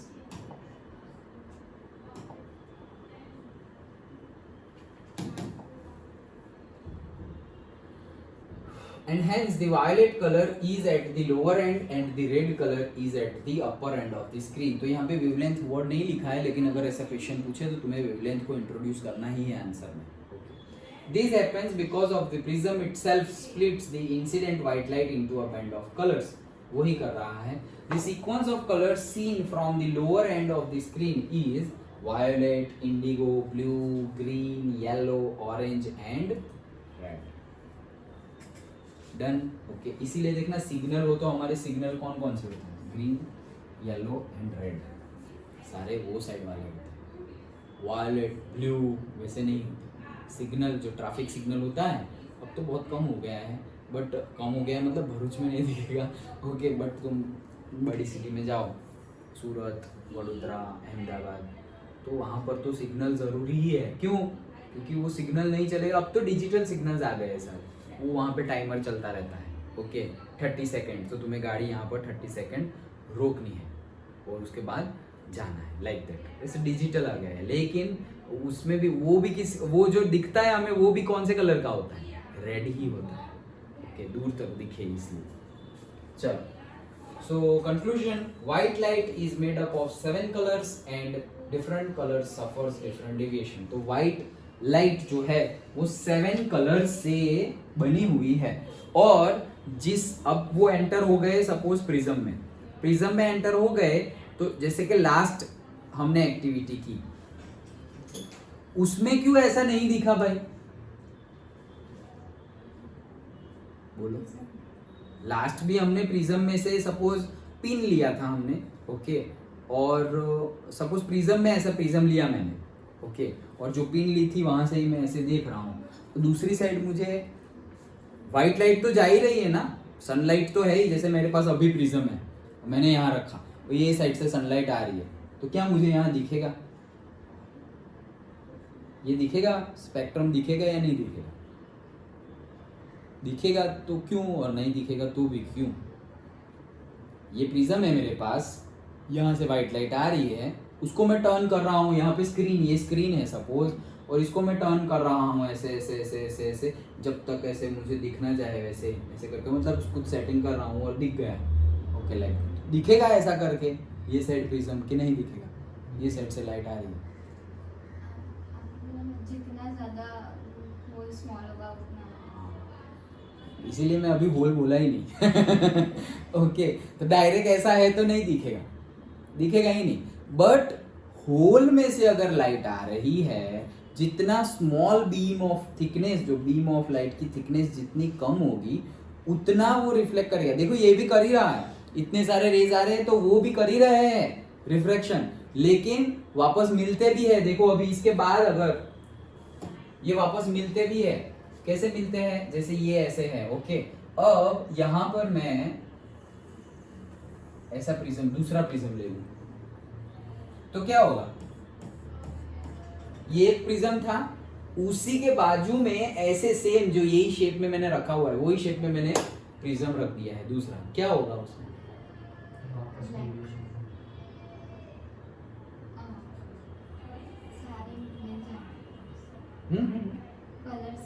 मिल जाएंगे, तो फिर बाहर क्या निकलेगा, वाइट। वाइट क्योंकि 7 से बना हुआ है वाइट, तो वाइट डिस्पर्स होके 7 देता है और 7 इकट्ठा होके वापस वाइट देता है। अंडरस्टूड, समझ में आया? तो अब क्या मिलेगा, देखो यहां से अगर गए, एग्जैक्टली तो यहां नहीं दिखेगा, लेकिन से लाइक दिस, ऐसे बाहर, ये यहाँ पे व्हाइट, यहाँ पे व्हाइट, तुम्हें दिखेगा ही नहीं रेनबो अगर ऐसे दूसरा प्रिज्म रख दिया तो। सारे कलर्स को फिर से इकट्ठा करेंगे तो ब्लैक नहीं, सारे कलर, ये गुड क्वेश्चन, ये पढ़ा हुआ होता है हमने, सब कलर को इकट्ठा करे तो ब्लैक बनता है, पढ़ा हुआ है, ऐसे आता है बचपन में ही, ऐसे छोटे स्टैंडर्ड में ही आता है। बात सही है, सारे कलर को इकट्ठा करो तो ब्लैक कलर बनता है, बट ये 7 कलर को इकट्ठा करो तो ब्लैक नहीं बनता, तो व्हाइट ही बनता है। वो सारे कलर में ऑल द कलर्स आ गए, ऑल द कलर्स मतलब क्या है, दूसरे भी से ग्रेइश आ गया है, देन ब्राउन आ गया है, ओके। वो सभी कलर्स को अगर तुम इकट्ठा करोगे, देखो ब्राउन कितना डार्क है, ग्रे भी डार्क की कैटेगरी में ही आएगा, ओके। ब्लू तो हमने ये 7 में लिया हुआ है, बट देखो यहाँ पे जनरली जो कलर्स है ना वो सारे लाइट और कई कई डार्क भी है, जैसे ब्लू डार्क है, ओके, देन रेड डार्क है, बट पर्पल डार्क है, ओके, बट हाँ मतलब वही उसमें आ गया, वायलेट पर्पल वो डार्क है, बट ऑरेंज है, येलो है, ग्रीन है, वो सारे लाइट कलर है, इंडिगो है वो भी लाइट है, ओके। तो कहने का मीनिंग क्या है, जो हम जनरली सपोज तुम पेंटिंग करो और सपोज तुम स्केच पेन का बॉक्स लेके आ जाओ, उसमें जितने भी स्केच पेन है वो सारी स्केच पेन से ऐसे एक एक एक के ऊपर एक, एक के ऊपर एक, एक के ऊपर एक लाइन बनाओ, तो लास्ट वाली लाइन कौन से कलर की होगी? ब्लैक होगी। और ये 7 कलर्स मिलाओ तुम, तो लास्ट वाली लाइन व्हाइट होगी। करके देखना हो तो देख लेना। ओके, बट कौन से? सिर्फ विबग्योर ही मिलाने हैं। ओके, तो व्हाइट हो। अंडरस्टूड? तो बात सही है ये कि सारे कलर मिलके क्या बन जाता है? ब्लैक बनता है। लेकिन अब हम बोल रहे हैं कि भाई व्हाइट बनता है। व्हाइट सिर्फ ये 7 कलर का बनता है, और हमारे पास 7 कलर तो है नहीं, अभी तो कंप्यूटर टेक्नोलॉजी का वर्ल्ड है। ओके, कंप्यूटर में कितने कलर होते हैं पता है? 3 RGB। अरे वो तो बेसिक है, ये तो इलेक्ट्रिसिटी में भी ऐसे ही होते हैं RGB। ओके, कंप्यूटर की जो डिस्प्ले स्क्रीन होती है, हमारे मोबाइल की डिस्प्ले स्क्रीन होती है, उसमें मोर देन 264 कलर्स होते हैं। अबे ये कलर है भाई, ये देखो, अभी मुझे बताओ कि ये कितने कलर है? ये सारे कलर है, सारे ही। ये देखो, ये एकदम, ये कैसा है? फिर धीरे धीरे धीरे धीरे देखो, purple purple, blue blue blue blue blue blue blue blue blue, last में समझ में आ रहा है? ये सारे ही कलर है। देखो यहाँ पे, ये देखो कलर चेंज हो रहा है, देखो ये देखो, ये इसको क्या बोलूं मैं? ना ऑरेंज है, ना येलो है, ना रेड है, क्या बोलूं इसको? Like that. वैसे ही सारे कलर, ये सारे कलर को इकट्ठा करो तो लास्ट में क्या बन जाएगा? ब्लैक। अंडरस्टूड? सो कंप्यूटर में ये अच्छा हुआ दिख गया, इतने सारे कलर होते हैं। हाँ, लेकिन ऐसा सुना है क्या इन तीनों कलर से सारे कलर से? हाँ, वो बात भी सही है, ये बात भी सही है। RGB, red, green and blue. Okay, तो बनी है मतलब क्या है? देखो, जैसे कि सब में उसका शेड दिखाई देता है। शेड मतलब रेड तो क्या है? रेड, ग्रीन एंड ब्लू ये सारे डार्क है। अब उसमें तुम लाइट करते जाओ, जैसे कि ये एकदम, ये रेड है, देखो सपोज ये रेड है, अब इसको तुम लाइट करते जाओ, देखो ये अलग हो गया कलर, ये ऑरेंज में भी नहीं है। ओके, ये ऑरेंज की कैटेगरी में भी नहीं है। अब देखो ये दोनों, ये येलो और इसको मिक्स किया, तो बात सही है। ओके, ये देखो ये कैसे कैसे कलर है, ये देखो। ओके, सो बात सही है क्या? 3 कलर से बनता है। R, अच्छा कलर है, RGB, mehndi colour. Okay, so RGB, red, green and blue, उसी से, मतलब उसी से बनता है ऐसा नहीं बोल सकते, बट उसी के कॉन्स्टिट्यूएशन में आ जाता है, मतलब कि उसके शेड्स में आ जाता है, ऐसा बोल सकते हैं। उसके ही शेड्स होते हैं। मतलब सपोज इसके रेड के अलग अलग शेड होते हैं, तो भाई ऑरेंज भी रेड में आ गया, देन डार्क रेड उसमें आ गया, पिंक भी उसमें ही आ गया, लाइट पिंक उसमें ही आ गया, लाइक दैट। समझ में आ रहा है? तो वो सबके शेड्स होते हैं। तो अभी हम ड्राइंग पढ़ रहे हैं। तो इन शॉर्ट जो विबग्योर है वो सारे इकट्ठा होके वाइट है, और वाइट डिस्पर्स होके विबग्योर ही देता है। और वैसे तो आज की डेट में बहुत सारे कलर्स हैं। ओके, बहुत सारे मतलब बहुत सारे, मोर देन 200 300 ऐसे भी कलर्स होते हैं, डिफरेंट, लेकिन फिर पता नहीं चलेगा। ओके, बहुत ज़्यादा माइन्योर चेंज रहेगा। जैसे कि तुम अगर घर में कलर करवाना हो तो तुम वो लोग दुकान वाले के पास जाओ पेंट चूज करने के लिए, तो तुम उनके पास बुकलेट होती है, वो देखना, ओ ये पिंक, पिंक के बाद अरे ये सभी पिंक है, लेकिन सारे पिंक का नाम अलग अलग है। ओके, कुछ अलग अलग वो अपने हिसाब से नाम दे देंगे, मैजेंटा पिंक, ये पिंक, वो पिंक, ओके, स्टारलाइट पिंक, ये पिंक, वो अलग अलग, बट है सारे क्या? Pink, like that. तो वैसे तो बहुत सारे कलर्स हैं, लेकिन ये विबग्योर वाला अलग से, वाइट अलग से, वैसे ही main 3 colours RGB and then many colours आते हैं। Understood? Study point of view, 10th point of view, हमें यही याद रखना है, वाइट और 7। ओके, लेकिन नॉलेज पॉइंट ऑफ व्यू पता होना चाहिए। तो बात सही है, सारे कलर इकट्ठा होके ब्लैक बनता है, बात सही है। मेनली 3 कलर के शेड सारे कलर्स है, वो बात भी सही है, RGB। एंड जो हम पढ़ रहे हैं वो भी सही है। अंडरस्टूड? ओके, हाँ चलो कहाँ पहुंचे हम? हाँ, तो यहाँ पर थे। ओके, डिफरेंट डेविएशंस, तो डिफरेंट कलर, ऐसा समझो कि यहाँ से ये वायलेट गया और ये रेड गया, क्यों दोनों अलग अलग गए? मतलब ये 7 कलर्स अलग अलग क्यों दिख रहे हैं? अगेन वही आंसर, उनकी वेवलेंथ की वजह से। अगर सबकी वेवलेंथ सेम ही होती तो डिस्पर्जन ही नहीं होता, डिस्पर्जन होता ही नहीं। अगर जैसे ये व्हाइट लाइट की जो वेवलेंथ है उतनी ही वेवलेंथ यहाँ पर है, सारी सबकी 7 निकले, 7 की वेवलेंथ सेम है, तो फिर वो कलर भी डिफरेंट नहीं है, वो सारे ही क्या है, सेम कलर है। समझ में आया? Okay, that is white, like that. और देखो क्वेश्चन, ये क्वेश्चन है, ये फिगर है।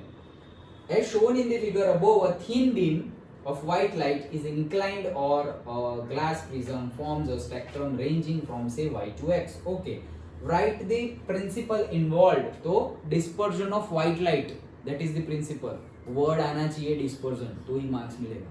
Dispersion of white light. Write the name of the colored rays x and y. चलो बताओ। y कौन सा है? y रेड और x वायलेट। क्यों? Using the above data, clarify scientifically as to which color light is used as a danger signal. Danger signal? Red. Okay. Dispersion of light मैंने जैसे बताया। Second, x and y spectrum, the color at point x is violet and y is that red, and red is used as a danger signal. Okay, सब कुछ तुम्हें आ ही गया है। Next से उसी के अंदर आएगा, तो ये तो वो स्टार्ट हो गया। ओके, तो ये तो मतलब हमने थियरी और सारी डिस्कस की है, वही सारा स्टार्ट हो गया है। What is dispersion of light and spectrum. Okay, तो वही चीज लिखनी है। The splitting of light into its component colours is called dispersion. और ये एक्टिविटी करने वाला पहला कौन था पता है? ये मैंने ऐसे प्रिज्म रखा और प्रिज्म को वापस उल्टा रख दिया, देखो ये वापस वाइट आ रहा है, न्यूटन। ओके, न्यूटन ने पहले ये एक्टिविटी की थी।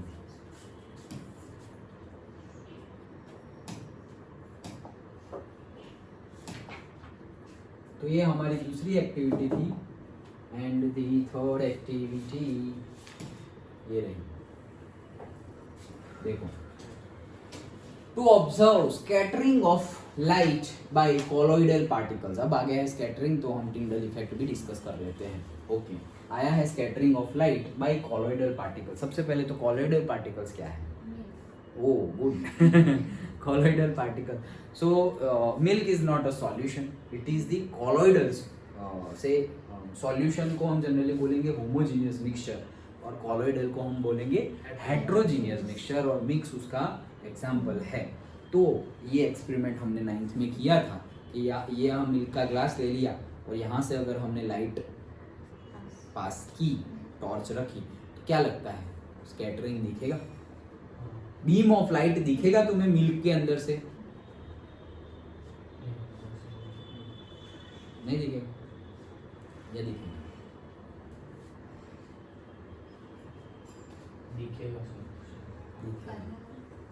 दिखेगा। कॉलोइडल सॉल्यूशन है, मतलब पार्टिकल्स है, वो पार्टिकल्स की वजह से स्कैटर हो रहा है, और स्कैटर होगा तो दिखेगा, लाइट दिखेगी।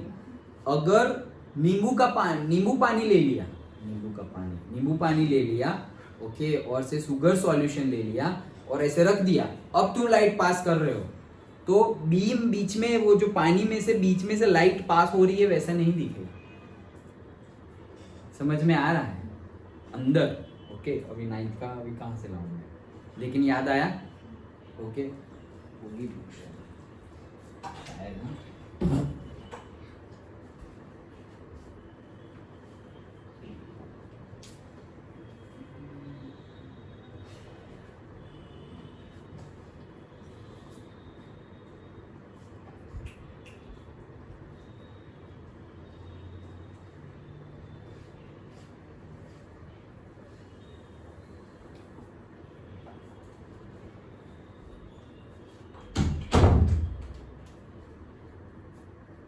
पीछे के पेज पर वही है।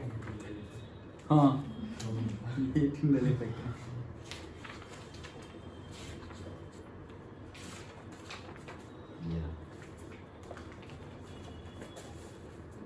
ओके, तो ये मिल्क है और ये कुछ दूसरा है। क्या है? कॉपर सल्फेट का सॉल्यूशन है। कॉपर सल्फेट का सॉल्यूशन केमिस्ट्री याद करो, ब्लू कलर का होता है। ओके, तो ये ब्लू कलर का दिखता है। ओके, ये देखो ब्लू कलर का दिख रहा है लाइट। और ये है हमारा second, mixture of water and milk. तो वहां से देखो, यहाँ पे लाइट नहीं दिख रही है, यहाँ पे लाइट दिख रही है, दिखाई दे रहा है। ओके, सो क्यों? क्योंकि जो कॉपर सल्फेट का सॉल्यूशन है, सॉल्यूशन में पार्टिकल्स, क्लास 9 में ये सब आया था कि सॉल्यूशन में पार्टिकल्स जो होते हैं वो उसकी साइज 1 नैनोमीटर से भी कम होती है। कितना? 1 नैनोमीटर से कम। 1 नैनोमीटर मतलब कितना? भूल गए? 1 nanometre is equals to how many metres? याद रखो ये सब।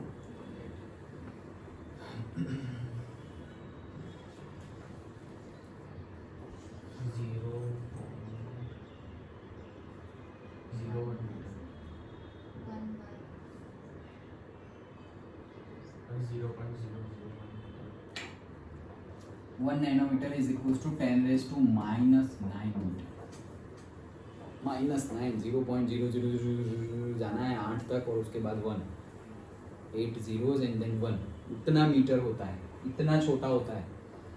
सॉल्यूशन में जैसे तुमने पानी लिया, ज़रूरी है इसलिए, हम 9th का नहीं पढ़ रहे हैं लेकिन हाँ बोल सकते हैं 9th का, क्योंकि यहाँ ज़रूरी है इफेक्ट समझना। टिंडल इफेक्ट भी अभी समझ लोगे तुम। क्या हो रहा है,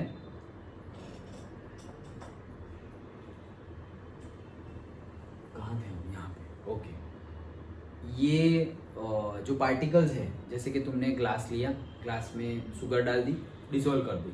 ओके, सिरप, शुगर सिरप बन गया, चाशनी। ओके, और नमक लिया और डिसॉल्व कर दिया, नमक वाला पानी, ब्राइन सॉल्यूशन बन गया।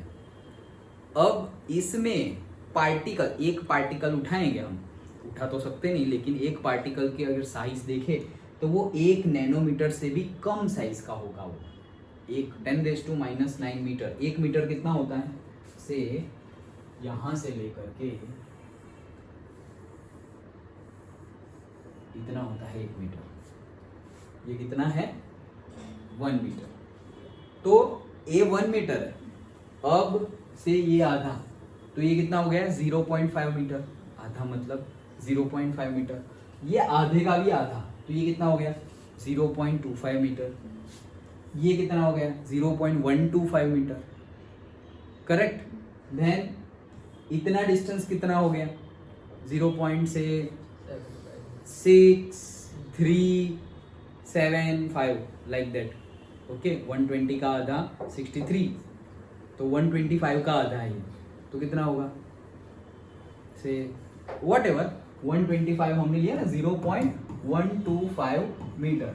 अभी उसका भी तुमने आधा कर दिया, तो वो कितना होगा? 125, मतलब कि 62.5 0.0625 मीटर। ओके, कितना? इतना डिस्टेंस 0.0625 मीटर। उसका भी आधा करो तो ये छोटा ही होता जाएगा नंबर। तो अभी तो यहाँ जीरो भी नहीं आया, जीरो आ गया है, ये रहा, एक जीरो आया नहीं, ये कितना आया है? 0.0625 मीटर। कितना डिस्टेंस है ये? ओके, अब इसको भी डिवाइड बाय 2 करो, डिवाइड बाय 2 2 2 2 2, अभी दूसरी जगह जीरो आएगा, फिर तीसरी जगह जीरो आएगा। तो मतलब 1 नैनोमीटर से छोटे मतलब कितना? 1 2 3 4 5 6 7 8 और 9वां वाला 1, इतना मीटर। इतने से भी छोटा पार्टिकल का साइज होता है। समझ में आया? समझ में आया? इससे छोटा पार्टिकल का साइज होता है। तो पार्टिकल की साइज जितनी छोटी उतना स्कैटरिंग कम। स्कैटरिंग मतलब क्या है समझो।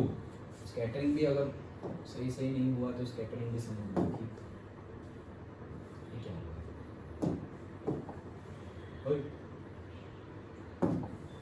देखो, ये मेरा पार्टिकल है,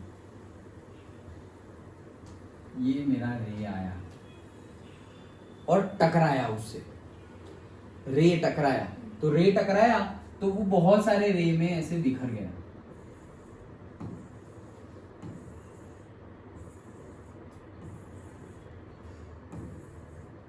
एक रे में से इतने सारे रे निकल गए, इसको बोलते हैं स्कैटरिंग। एक रे में से बहुत सारे रे निकल जाना। अब ये कौन से निकले हैं, ये कौन से निकले हैं रे, वो कलर वाइज होते हैं। ओके, अगर ब्लू कलर के ये सारे रेज निकले तो हमें फिर स्काई कैसा दिखेगा, ब्लू कलर का दिखेगा, क्योंकि यही हमारी आंखों के अंदर आ रहा है। ओके, अगर रेड कलर के सारे निकले तो हमें कैसा दिखेगा, रेड कलर का दिखेगा। अंडरस्टूड? अभी मैं पूछूंगा तो बोलना कि हम सॉल्यूशन पे थे, ये बीच में आया तो बता दिए। ये समझ में आ गया, ये है हमारा स्कैटरिंग। तो अभी वो स्काई ब्लू वाला अगर फिर से देखना हो तो वो क्या है, देखो जैसे कि हम ये अर्थ पे है और ये अर्थ का एटमॉस्फेयर है। अब अर्थ के एटमॉस्फेयर से, यहाँ पे अर्थ के एटमॉस्फेयर भी बहुत ज़्यादा लेयर में है, इसमें मतलब गैस है, इसमें डस्ट है, ओके, और से क्या है, वाटर ड्रॉपलेट्स है, moist, different layers of gases है। ओके, तो अब जैसे आएगा यहाँ पर अगर बहुत ज़्यादा छोटे छोटे पार्टिकल्स होंगे तो ये आएगा, स्कैटर हो जाएगा सारे रेज। तो ये स्कैटर हुआ अगर ब्लू है, यहाँ से भी स्कैटर हुआ, यहाँ से भी, यहाँ से भी, यहाँ से भी, तो ये सारा का सारा पॉइंट से स्कैटर हुआ कौन सा है, ब्लू है। और ब्लू है इसीलिए हमें क्या दिखेगा, स्काई ब्लू कलर का दिखेगा। लेकिन अगर ये स्कैटर हुए वाले रेज रेड है तो हमें स्काई कैसा दिखेगा, रेड दिखेगा। तो सनराइज और सनसेट के टाइम पे रेड कलर का स्कैटरिंग होता है, मतलब रेड कलर हमें दिखता है। क्यों रेड कलर दिखता है, क्योंकि रेड कलर आ रहा है हमारी आंखों तक, ब्लू तो क्या हो गया है, स्कैटर हो गया है। ऐसा समझो, ये स्कैटर हुआ है वो क्या हो गया है, ब्लू निकल गया है, ऐसा समझो। समझ में आया? कौन सा ज्यादा होता है, तो कल हमने वो देखा था, कल वो इलेक्ट्रोमैग्नेटिक वेव वाला देखा था ना। देखो जैसे कि ये हमारा वेव फंक्शन है, तो जैसे मैंने बोला हम बात करते हैं से ब्लू कलर की वेवलेंथ और से रेड कलर की वेवलेंथ। तो किसकी वेवलेंथ ज्यादा है, रेड की वेवलेंथ ज्यादा है और ब्लू की वेवलेंथ कम है। अगर यहाँ पर अगर हम डिस्कस करें तो क्या होगा कि ये है दो क्रेस्ट और दो ट्रफ के बीच का डिस्टेंस, तो अगर ये है ओके, और दूसरा मैं वापस ड्रॉ करता हूँ, तो सपोज ये मैंने वेवलेंथ ये ज्यादा है तो मैं वेवलेंथ कम ड्रॉ करता हूँ। रेडी ड्रॉ किया है, वेरी गुड, ओके, तो अब मैं वेवलेंथ कम है। अरे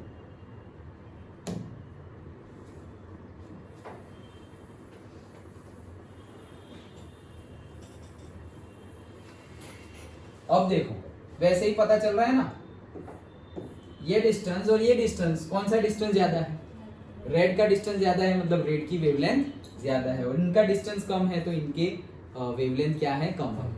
डन। अब कौन ज्यादा स्कैटर करेगा, तो देखो ऐसा समझो कि ये मेरा एक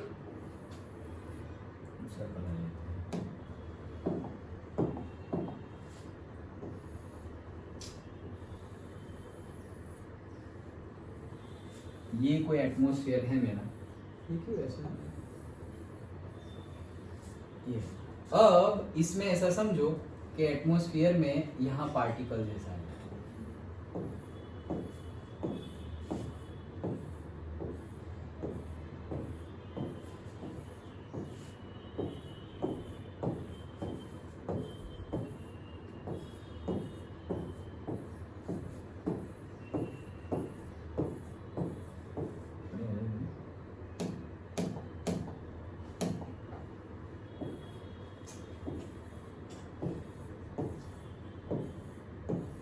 ये सारे पार्टिकल्स हैं। ये सारे पार्टिकल्स किसके हैं, सारे गैसेस के, डस्ट के, moist, smoke, water droplets, moisture, सब कुछ ये पार्टिकल्स हैं। अब तुम ही बताओ कौन सा कलर ज्यादा टकराएगा ये पार्टिकल से, ब्लू वाला ज्यादा टकराएगा। दिख ही रहा है हमें ये वेवलेंथ ज्यादा है, ओके, तो और इसकी वेवलेंथ क्या है, कम है। तो अगर हम पार्टिकल्स देखें यहाँ पे, यहाँ पे,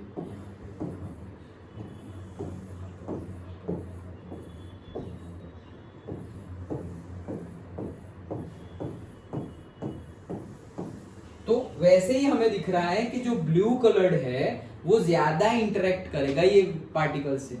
क्यों? क्योंकि उनकी वेवलेंथ कम है। समझ में आ रहा है ये डिटेल्ड, ये फाइनल समझ लिए तुम 11th 12th का भी। ओके, क्यों हो रहा है? ये ब्लू कलर की वेवलेंथ कम है, इसीलिए वो ज्यादा पार्टिकल्स को टकराएगा, ज्यादा पार्टिकल्स के साथ टकराएगा। जितने ज्यादा पार्टिकल्स के साथ टकराएगा उतना ज्यादा वो क्या हो जाएगा? स्कैटर्ड हो जाएगा। समझ में आया? उतना ज्यादा वो क्या हो जाएगा? स्कैटर्ड हो जाएगा। और जो नहीं स्कैटर्ड होगा वो लाइट किसकी रहेगी? वो सोर्स की लाइट रहेगी। मतलब ऐसा समझो, ये सनलाइट आ रही है, ओके, सनलाइट आई और अब बहुत सारे पार्टिकल्स है, छोटे छोटे छोटे छोटे पार्टिकल्स। कल ही हमने देखा था जो स्मॉल साइज के पार्टिकल्स होते हैं वहां पे ब्लू कलर आता है और बड़े पार्टिकल्स होते हैं वहां पे रेड कलर आता है। तो छोटे पार्टिकल्स हैं, डिस्टेंस भी छोटा है। अब व्हाइट लाइट आई, ब्लू कलर क्या हो गया है? स्कैटर हो गया है। डन। ब्लू कलर स्कैटर हो गया है तो स्काई कैसा दिखेगा हमें? ब्लू कलर का, क्योंकि ब्लू कलर सब जगह फैल गया ना, blue blue blue blue blue सब जगह ब्लू कलर फैल गया। और जो स्कैटर नहीं हुआ उसके अलावा जो कलर है 6 कलर्स, एक कलर स्कैटर हुआ तो बाकी 6 रहे, वो 6 को मिलाओ, वो जो कलर बनेगा वो कलर किसका होगा? जो सोर्स है उसका कलर वो होगा। समझ में आया? मतलब सन हमें इसीलिए व्हाइट दिखता है। ओके, और रात को क्यों देखो सन व्हाइट क्यों दिखता है? दोपहर को सन हमें, अगर सन ऊपर है, ओके, तो सन को देखेंगे तो कैसा कलर दिखेगा सन का? येलो नहीं दिखेगा, अभी देखा बाहर जाके, व्हाइट ही दिखेगा। वो तो हम ड्राइंग में येलो बनाते हैं येलो थोड़ी दिखता है, ओके, वो व्हाइट दिखता है। सो व्हाइट कलर दिखेगा, तो व्हाइट कलर सोर्स का है। क्यों? क्योंकि तुमने ब्लू दे दिया, वायलेट तो बहुत ही छोटा है, तो भाई अगर से इंडिगो, देन योर, ओके, ये कलर को मिलाओगे तो वो नियरली व्हाइट हो जाएगा। ये सारे कलर को मिलाओगे तो वो क्या हो जाएगा? Nearly white. और इसमें वी भी आ गया, वो भी नहीं हो रहा क्योंकि उसको बहुत ज्यादा कम, इससे भी कम चाहिए, इससे भी क्या चाहिए? कम चाहिए वेवलेंथ। तो ये सारे को मिलाओगे तो वो नियरली व्हाइट हो जाएगा, इसलिए सोर्स ऑफ लाइट क्या हो जाएगी? व्हाइट कलर की हो जाएगी। सर ये सारे लाइन में जो प्योर लिखे हैं वो सारे अपने वेवलेंथ के हिसाब से ही है। हाँ, वेवलेंथ के हिसाब से ही है। ये साइड की सबसे कम, उस साइड की सबसे ज्यादा, वेवलेंथ के हिसाब से ही है। समझ में आया? तो इसीलिए हमें सन व्हाइट कलर का दिखता है और स्काई ब्लू कलर का दिखता है, क्योंकि ब्लू कलर स्कैटर हुआ। और रात को मतलब सनसेट के टाइम पे और सनराइज के टाइम पे क्या हो जाता है? सन कौन से कलर का दिखता है? रेड, येलो टाइप, ऑरेंज और येलो भी नहीं, ऑरेंज रेड टाइप दिखता है हमें। ओके, ऑरेंज ज्यादा सही रहेगा, रेड थोड़ी दिखता है ओके, सो ऑरेंज कलर जैसा दिखता है। दैट मीन्स उसका मीनिंग क्या हुआ? सन मतलब सोर्स, मतलब ऑरेंज कलर और से रेड कलर, यहाँ पे ऑरेंज भी है, ये ऑरेंज कलर, रेड को साइड में रख दो अभी, जैसे अभी हमने वायलेट को साइड में रख दिया था वैसे रेड को साइड में रख दो। तो ऑरेंज कलर सबसे कम स्कैटर्ड हुआ है। ओके, मतलब बाकी सब कुछ स्कैटर हो गया है लेकिन ऑरेंज कलर कम स्कैटर हुआ है, इसलिए सन और सन के आसपास का एरिया हमें कैसा लगता है? ऑरेंज टाइप दिखता है। समझ में आ रहा है? कंसेप्ट समझ रहे हो? ये रेड है, रेड से भी थोड़ा सा आगे आओगे तो क्या आ जाएगा? ऑरेंज। लेकिन जितने पार्टिकल्स, अब ये पार्टिकल्स ड्रॉ किए तो समझ में आया ना कि अगर कम वेवलेंथ है तो वो ज्यादा पार्टिकल्स के साथ टकराएंगे, ज्यादा पार्टिकल्स के साथ टकराएंगे, इसीलिए ज्यादा स्कैटरिंग होगी, इसीलिए सुबह दोपहर को हमें क्या दिखता है? स्काई ब्लू कलर का दिखता है। और ये कम पार्टिकल्स के साथ टकराने वाला कलर है कौन सा?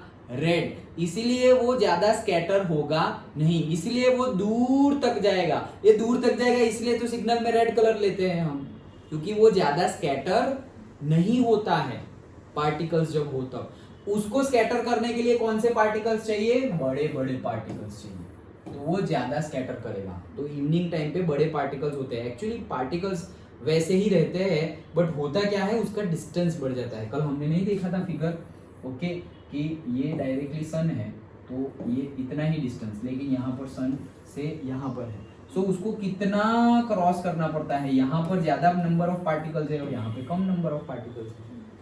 ओके, तो ज्यादा नंबर ऑफ पार्टिकल्स है तो एटलीस्ट अब रेड भी स्कैटर करेगा, लेकिन दोपहर को रेड स्कैटर करेगा नहीं। समझ में आया? पक्का? श्योर? तो ये हमारा स्कैटरिंग का हुआ। अब साथ साथ में टिंडल देख लेते हैं। अब टिंडल में क्या हो रहा है? Tyndall effect is also scattering. Tyndall effect भी क्या है?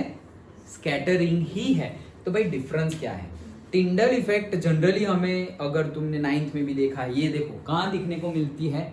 जंगल में। ओके, फॉरेस्ट, जंगल। ओके, सो ये टिंडल इफेक्ट जनरली कब दिखती है? जब बहुत ही ज्यादा बड़े बड़े पार्टिकल्स हो। जनरली तुम्हें विंटर में अगर तुम ड्राइव कर रहे हो, तो अभी अगर रात को तुम ड्राइव कर रहे हो ना, तो बीम ऑफ लाइट जो है ना, पूरा जैसे ये मेरी कार है, ओके, ये सपोज मैंने कार बना दी, ऐसा समझ लो, तो उसकी लाइट कैसी होगी? सब जगह ऐसे गिर रही होगी, ऐसे नीचे तक, ऐसे हेडलाइट सब जगह गिर रही है। लेकिन अगर विंटर में है, बहुत ज्यादा फॉग है, तो जो कार होगी उसकी जो हेडलाइट है वो तुम्हें दिखेगी ऐसे ऐसे ऐसे, मतलब इसमें से लाइट गिरेगी और इसमें से लाइट गिरेगी। पर्टिकुलरली वो जो बीम ऑफ लाइट है, जैसे अभी हमने देखा ना बीम ऑफ लाइट, ओके, एक सॉल्यूशन में नहीं दिख रहा था, एक में दिख रहा था, तो वैसे पर्टिकुलरली बीम ऑफ लाइट तुम्हें एटमॉस्फेयर में दिखेगी कि इसकी लाइट तो कैसे आ रही है। मतलब जैसे कि हमने बोला कि वो रोशनदान हो, मतलब ऐसे वेंटिलेशन के लिए हमने कुछ रखा हुआ हो, होल है सपोज हमारे घर में, ओके, तो वहां से एक बीम ऑफ लाइट, जैसे अभी हमने स्लिट बनाया था एक्सपेरिमेंट के लिए, वैसा कुछ है तो नहीं, ऐसे बीम ऑफ लाइट है तो उसके अंदर से ऐसे थोड़े थोड़े ऐसे डस्ट पार्टिकल दिखते हैं, मूव करते रहते हैं कंटिन्यूअसली। ओके, बट ये भी तो खुला हुआ है, यहाँ क्यों नहीं दिख रहा भाई? भाई बहुत सारे आ रहे हैं तो नहीं दिखेगा। ओके, बट एक बीम ऑफ लाइट और से very thin beam of light अगर हमें ले तो हमें वो दिखता है। इतना ज्यादा है और पार्टिकल्स है नहीं इतने, तो नहीं दिखेगा। सो डिफरेंस क्या है दोनों में? फॉर टिंडल इफेक्ट दोनों स्कैटरिंग ही है, बट टिंडल इफेक्ट हम कब बोलते हैं? जब उसके पार्टिकल्स की साइज बड़ी होती है, तब उसे क्या बोलते हैं? हम टिंडल इफेक्ट बोलते हैं।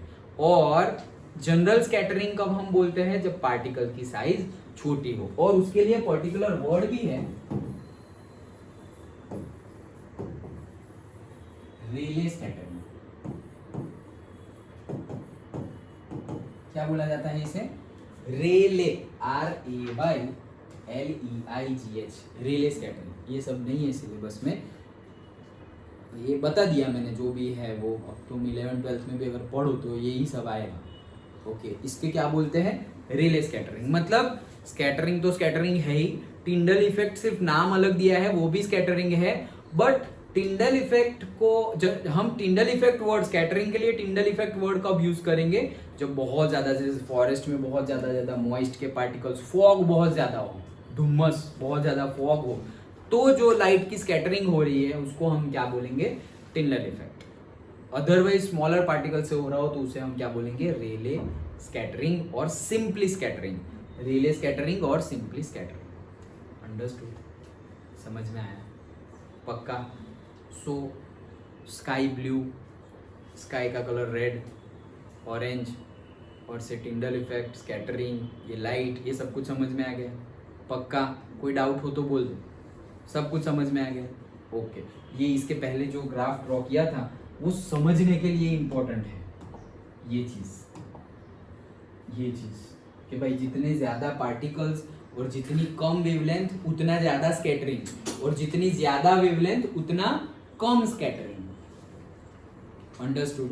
तो इसलिए रेड लाइट की स्कैटरिंग इतनी ज्यादा होती नहीं है, इसलिए दूर तक दिखती है। तो सन यहाँ पर सेट हो गया है फिर भी दिख रहा है रेज, क्यों? रेड कलर दिख रहा है, ब्लू कलर इन लोगों को नहीं दिखेगा। ओके, उन लोगों के लिए तो क्या है, ऐसे सामने ही है, तो मतलब उनके लिए तो स्काई ब्लू दिखेगा। लेकिन यहाँ के लोगों के लिए क्या हो गया है? सनसेट हो गया है। ओके, तो ये लंबे दूर तक कौन जाएगा? स्कैटरिंग जिसकी कम होगी तो वो कौन है? रेड जाएगा। इसीलिए हमें क्या दिखता है? रेड। अंडरस्टूड? सब कुछ अच्छे से समझ में आया? तो ये समझने के लिए, मतलब जब तुम याद रखने की ट्राई करो तो ये अगर तुम याद रखोगे तो अच्छे से समझ में आ जाएगा। हमारे बुक में नहीं है, सिलेबस में नहीं है, बट कंसेप्ट ये है। ओके, तुम अगर कॉलेज लेवल पे, तुम रिसर्च लेवल पे अगर तुम कोई भी टॉपिक को पढ़ो अंदर डिटेल में, तो हम जैसे स्कैटरिंग भाई 9th में पढ़े, 10th में पढ़े, 11th 12th में पढ़े, अब ये सारी चीज़ें 12th में थोड़ी बहुत आती है और फिर से कॉलेज लेवल पे आती है। चीज़ें वही है लेकिन हम और डिटेल्ड में उसको पढ़ रहे हैं। जैसे मैथ्स तो हम बचपन से कर रहे हैं, इंग्लिश बचपन से पढ़ रहे हैं, लेकिन अब कैसा मैथ्स कर रहे हैं कल बात की थी ना। Okay, maths is easy. Okay हाँ चलो, हाँ तो ये हम यहाँ पर थे। अब जहाँ पर आने वाले हैं, क्या था, हम बात कर रहे थे सॉल्यूशन की। यस, सो सॉल्यूशन मतलब क्या, तो सॉल्यूशन में जो पार्टिकल की साइज है वो 1 नैनोमीटर से भी छोटी होती है। कॉलॉइड जो होता है उसमें पार्टिकल्स की साइज 1 नैनोमीटर से लेकर के x 1000 नैनोमीटर तक होती है। किसमें, कॉलॉइड में, कॉलॉइडल सॉल्यूशन और से कॉलॉइड में। और लास्ट में क्या होता है, तीसरा भी होता है ना एक, हेट्रोजीनियस। 2 टाइप होते हैं, क्या, होमोजीनियस और हेटेरोजीनियस। हाँ, होमोजीनियस हेट्रोजीनियस। अब हेट्रोजीनियस में भी 2 टाइप है, कॉलॉइडल सॉल्यूशन एंड, नहीं आ रहा है, सस्पेंशन। तो सस्पेंशन में क्या होता है, 1000 नैनोमीटर से ज्यादा साइज होती है। यहां पर 1 नैनोमीटर से भी छोटी, मतलब सबसे छोटी साइज। फिर यहां पर थोड़ी साइज बढ़ जाती है तो हमें स्कैटरिंग दिखता है, बीम ऑफ लाइट दिखता है। और यहाँ पर तो बहुत ही ज्यादा साइज है, मतलब यहाँ पर भी, यहाँ पे बीम ऑफ लाइट दिखेगा,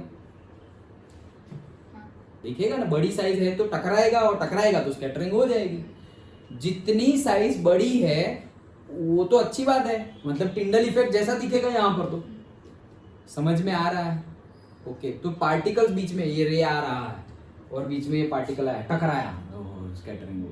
लेकिन कोई ऐसा पार्टिकल आ रहा है और ये इतना छोटा है कि भाई कुछ इफेक्ट नहीं किया, ऊपर यहाँ एक पार्टिकल, यहाँ एक पार्टिकल, बीच में से वो पास हो गया, लाइक दैट। तो पार्टिकल अगर छोटे होंगे स्कैटरिंग होगा नहीं, बीम ऑफ लाइट दिखेगा नहीं। अंडरस्टूड। तो ये साइज थी, तो सॉल्यूशन में सबसे कम साइज, उससे ज्यादा कॉलॉइड में, और सबसे ज्यादा सस्पेंशन में। और सस्पेंशन में भी पहले दिखती है, अगर याद हो तो, पहले दिखता है क्या, बीम ऑफ लाइट, थोड़ी देर के बाद नहीं दिखता। क्यों, कि वो सब नीचे सेटल डाउन हो जाता है पार्टिकल्स। सस्पेंशन मतलब पानी में सैंड। ओके, तो पानी के अंदर सैंड, उसको हिला दिया तो अब सैंड के पार्टिकल्स ऐसे हिल रहे हैं। ओके, अब तुम डालोगे लाइट, टॉर्च ऑन करोगे। ओके, टॉर्च ऑफ लाइट, मैं क्या बोलना चाह रहा हूँ, light of torch, whatever. Okay, torch तुम ऑन करोगे तो स्कैटरिंग होगा, क्योंकि वो पार्टिकल्स है बीच में आ रहे, तो वो टकराएंगे और स्कैटरिंग करेंगे तो तुम्हें दिखेगी लाइट। लेकिन अब थोड़ी देर बाद वो सब क्या हो गए, सेटल डाउन हो गए हैं। ओके, तो अगर सेटल डाउन हो गए हैं उसको बोलते हैं अनस्टेबल सॉल्यूशन। सेटल डाउन हो गए तो उसको अनस्टेबल बोलते हैं, और सेटल डाउन नहीं हुए हैं तो उसको स्टेबल सॉल्यूशन बोलते हैं। ओके, ऐसा था उल्टा था। सेटल डाउन हो गए तो उसको बोलते हैं अनस्टेबल सॉल्यूशन। और नमक वाला पानी है, ओके, तो लेमन जूस बना दिया तुम्हें, तो सब कुछ मिक्स ही है। ऐसा नहीं है कि नमक नमक नीचे बैठ गया, लेमन लेमन ऊपर रह गया, ऐसा कभी नहीं होता। तो ये स्टेबल सॉल्यूशन है। ये अनस्टेबल सॉल्यूशन बन गया जब पार्टिकल्स नीचे बैठ गए, और जब पार्टिकल्स नीचे बैठ गए अब तुम टॉर्च लगाओगे नहीं दिखेगा। क्यों, स्कैटर करने वाले पार्टिकल ही नहीं है, तो कुछ पास, मतलब स्कैटर होगा ही नहीं, तो बीम ऑफ लाइट दिखेगा कैसे। समझ में आया, पक्का हो गया। 46 समझ में आ गया। देखते हैं हम जहाँ पे अटके थे वहाँ पे खत्म कर देते हैं क्वेश्चन एंड देन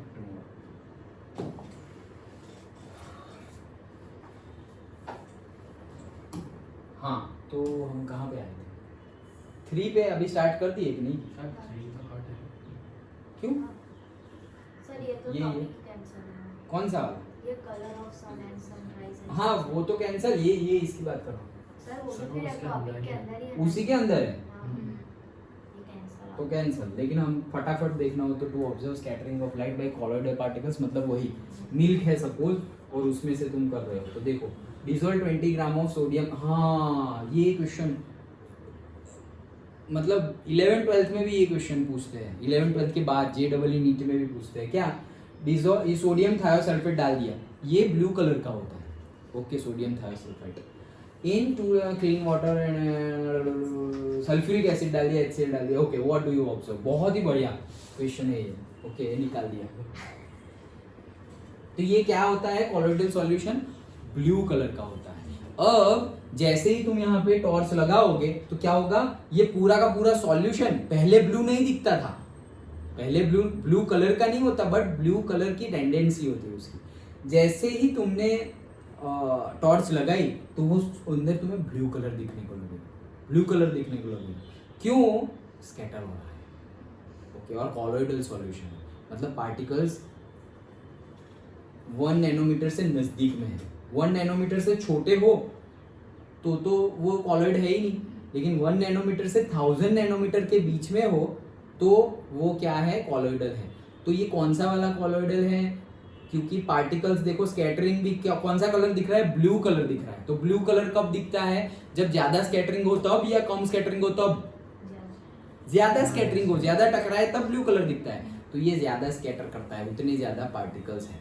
ओके अब ब्लू कलर का दिखता है। एंड देन ये कार्डबोर्ड है, कॉन्वेक्स लेंस है, एंड देन स्क्रीन है। तो तुम्हें स्क्रीन पर पर्टिकुलरली कलर देखने को मिलेगा। ओके तो वो एक एक्टिविटी है। लेकिन एक क्वेश्चन मुझे मैं याद कर रहा हूँ, हाँ देखो JEE में कैसे क्वेश्चन, ये तो हो गया है, इसका कुछ काम नहीं, समझ गए। ओके तो एक्टिविटी हो गई। देखो क्वेश्चन कैसे पूछा जाए, JEE का क्वेश्चन लिखा था कि ये तुमने ले लिया सोडियम थायोसल्फेट, अभी जो लिया था वही,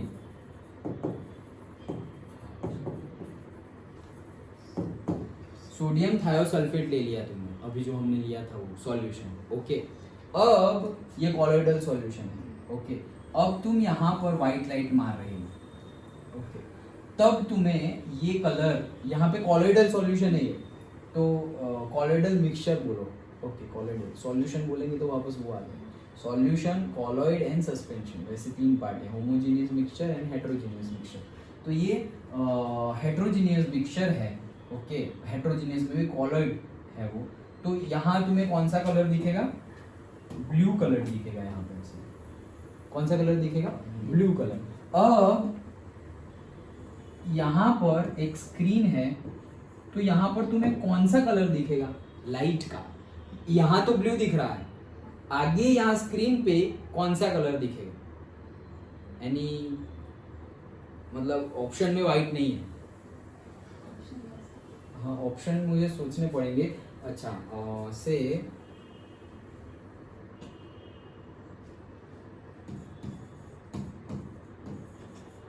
ब्लैक,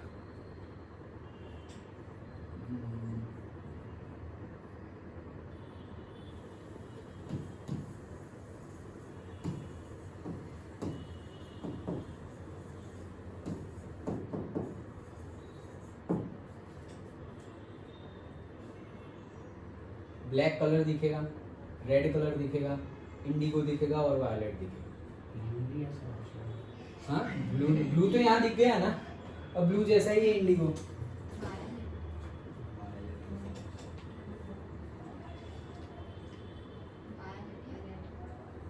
वायलेट या रेड, क्या लग रहा है, गैस करो, गैस तो करो फिर मैं बता रहा।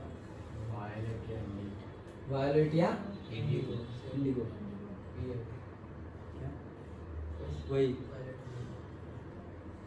रेड। ओके क्यों, देखो वायलेट तो केस में ही नहीं है भाई, नहीं तो ये ब्लू कलर दिखता ही नहीं। यहाँ ब्लू दिख रहा है, अब यहाँ ब्लू दिख रहा है मतलब सोचो कि इंडिगो भी वहीं आ गया है। ओके विब्ग्योर, तो यहाँ ब्लू दिख रहा है मतलब ब्लू और इंडिगो खत्म, ये इंडिगो और ब्लू मान लो। ओके वायलेट के लिए तो बहुत कम वेवलेंथ चाहिए हमें, उससे भी कम, ब्लू से भी कम चाहिए। ओके और एक्चुअली देखो कम, ये भी क्वेश्चन जैसे तुमने कल पूछा था तो मैंने नहीं बताया था कि उसके लिए बहुत ही कम वेवलेंथ चाहिए, और उतने कम अगर वेवलेंथ हो जाती है तो तुम्हें वायलेट कलर का स्काई भी दिखेगा। बट जनरल केस में क्या होता है पता है, वायलेट कलर का है स्काई, दिखना चाहिए, फिर भी हमें नहीं दिखेगा। क्यों? ह्यूमन आई अट्रैक्ट्स, अगर उसको दो चॉइस दी जाए ह्यूमन आई को, ब्लू एंड वायलेट, तो वो ब्लू को देखेगी ऑटोमेटिकली। ये नेचर है हमारी आंखों का, ऑटोमेटिकली वो किसको देखेगी? ब्लू को देखेगी और वायलेट को इग्नोर कर देगी। ये ह्यूमन आई का नेचर है, थोड़ा डीप, ये ह्यूमन आई हमारे चैप्टर में नहीं, ओके, बट ये नेचर है कि it attracts more blue compare to the violet, इसीलिए हमें ब्लू कलर का दिखता है।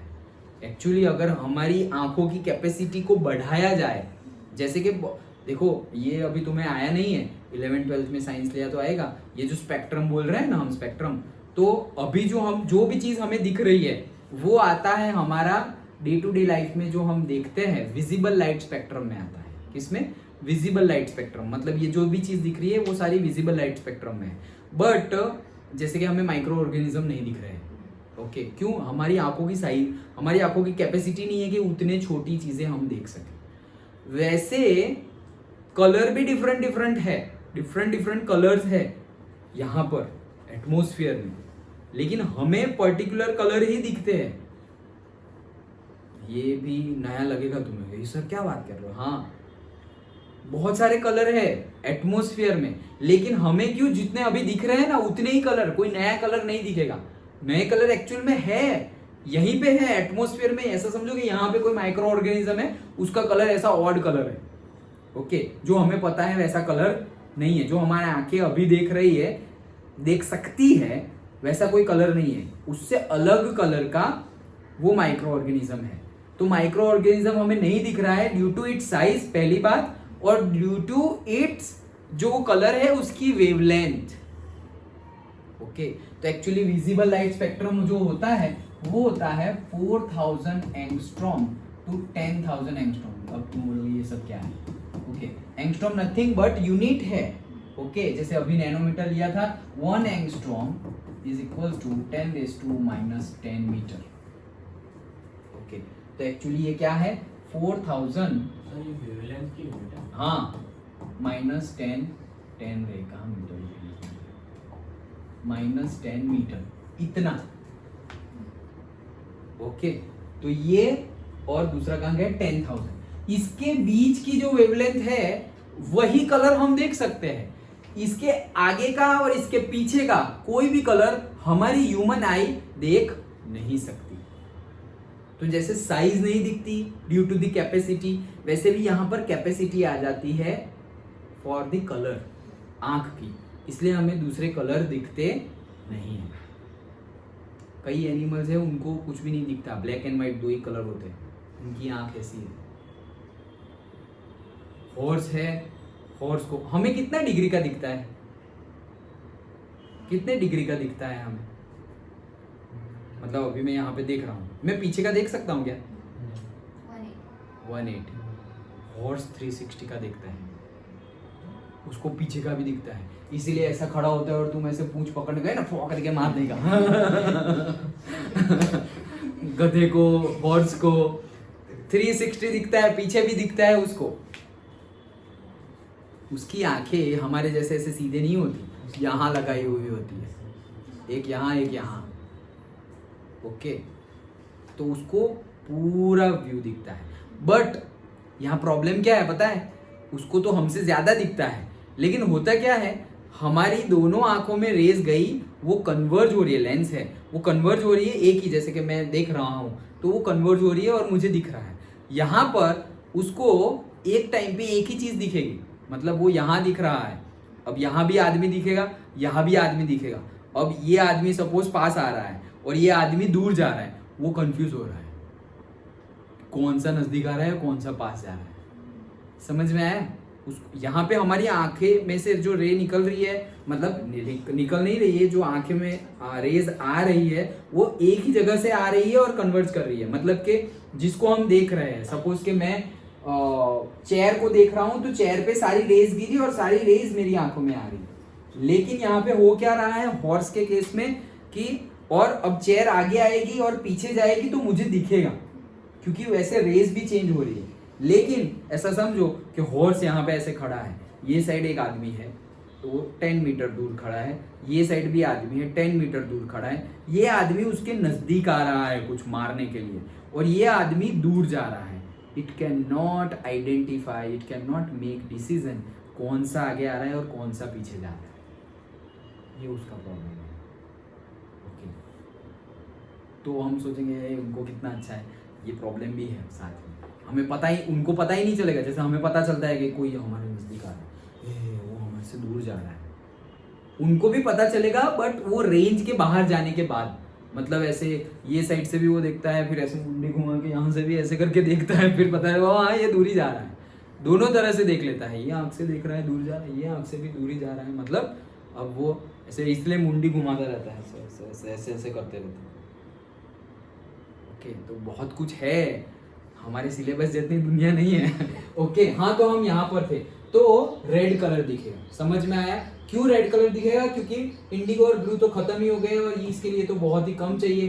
तो जो कम से कम स्कैटर होगा वो आगे जाके टकरा जाएगा। जैसे मैंने बताया था कि सनलाइट, सन कैसे दिखता है दोपहर में, व्हाइट दिखता है। क्यों? क्योंकि बाकी सारे कलर मिलके क्या कर देते हैं, व्हाइट कलर कर देते हैं। ओके, वैसे ही यहाँ पर क्या है, बाकी क्या रहा, सिर्फ जैसे कि सनसेट के टाइम और सनराइज के टाइम पे ऑरेंज कलर का दिखता है। तो भाई क्यों, सन का कलर ऐसा है क्या? नहीं, ये कम से कम स्कैटर्ड हुई लाइट है, इसलिए वो ऐसे कलर का दिख रहा है। तो ये रेड कलर दिख रहा है, ये लाइट वो कम से कम स्कैटर्ड हुई है, बाकी सब तो स्कैटर हो गया, ये कम से कम स्कैटर हुई है, इसलिए स्क्रीन पे हमें क्या कलर दिखता है, रेड कलर दिखता है। ऐसे ये क्वेश्चन आया था JEE में, समझ में आया?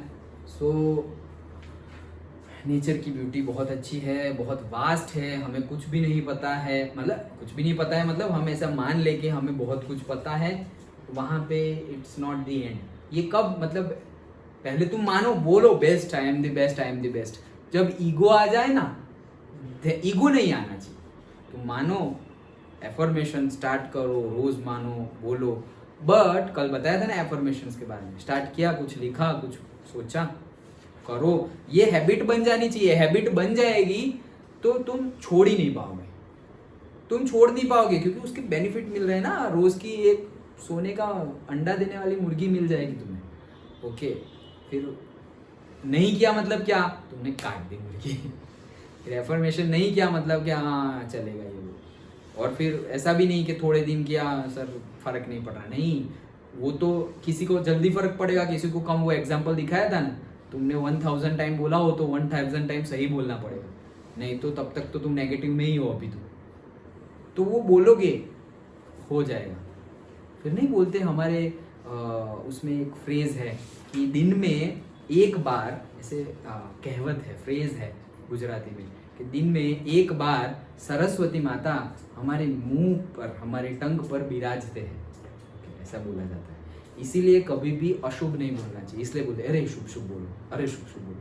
अगर ऐसा हो गया तो, अगर मैं गया और यहाँ पे कुछ एक्सीडेंट हुआ है तो ये वो, अरे अरे अरे ऐसी बातें मत करो, अरे शुभ शुभ बोलो, ऐसा बोलते हैं। क्यों?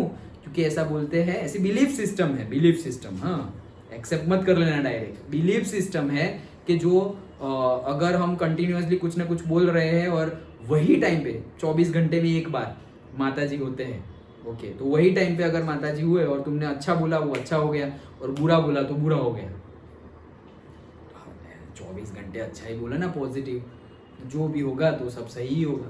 ओके, लाइक एक दूसरा भी एक है, जब मैंने बताया ना मोटिवेशन क्लास में, और उसमें बताया जाता था कि हमेशा भगवान क्या है पता है, भगवान तुम वर्शिप करो, प्रे करो, और हमारा ब्रेन और नेचर क्या है, वो सिर्फ एक ही चीज़, आशीर्वाद देते तो क्या बोलते हैं, तथास्तु।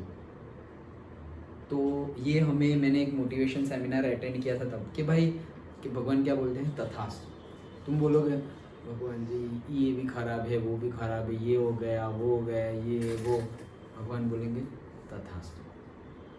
तुम अपने आप को, नेचर को, भगवान कैसे बोलो, थैंक यू भगवान, आपने जो दिया I am grateful for it, और से मैं बहुत खुश हूँ, मैं हैप्पी हूँ, मैं खुश हूँ, मैं प्योर हूँ, मैं पीसफुल हूँ।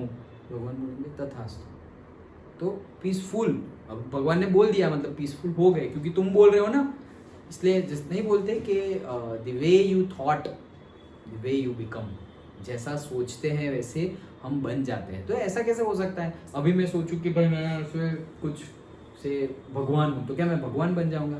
हाँ, कंटिन्यूअस सोचते रहो। ओके, फिर एक्ट में आना चाहिए, मतलब फिर वो ऑपोजिट नहीं होना चाहिए कि नाम भगवान का और काम शैतान वाले तो फिर शैतान बन जाओगे।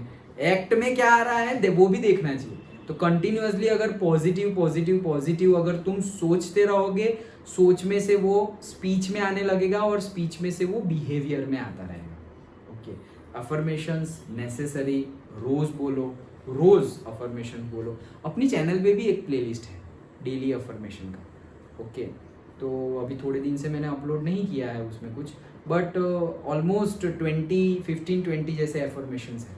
ओके, वो भी तुम सुन सकते हो, 2 या 3 मिनट के होते हैं, 3-4 मिनट्स का ही होता है, ज़्यादा नहीं। तो रोज़ सुबह तुम ऐसे बैठ के सिर्फ सुनो, हेडफोन डाल के सुन लो, या हेडफोन बिना डाल के भी बस ऐसे बैठे आराम से बैठ के सुन लो। उसमें जहाँ जहाँ आई बोल रहे हैं कि आई एम पीसफुल, तो तुम्हें खुद बोलना है ऐसे आई एम पीसफुल। वो जो बोल रहे हैं उसके पीछे पीछे तुम रिवाइज करो।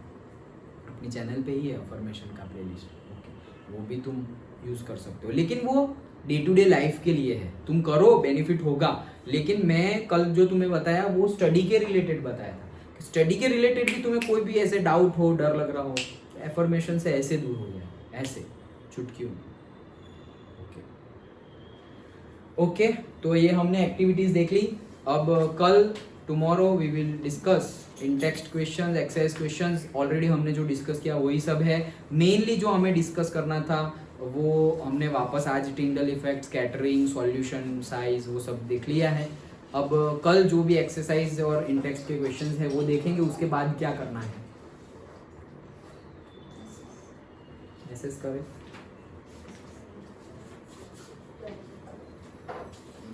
स्कूल में क्या, इसको बंद करते हैं, स्कूल में क्या चल रहा है?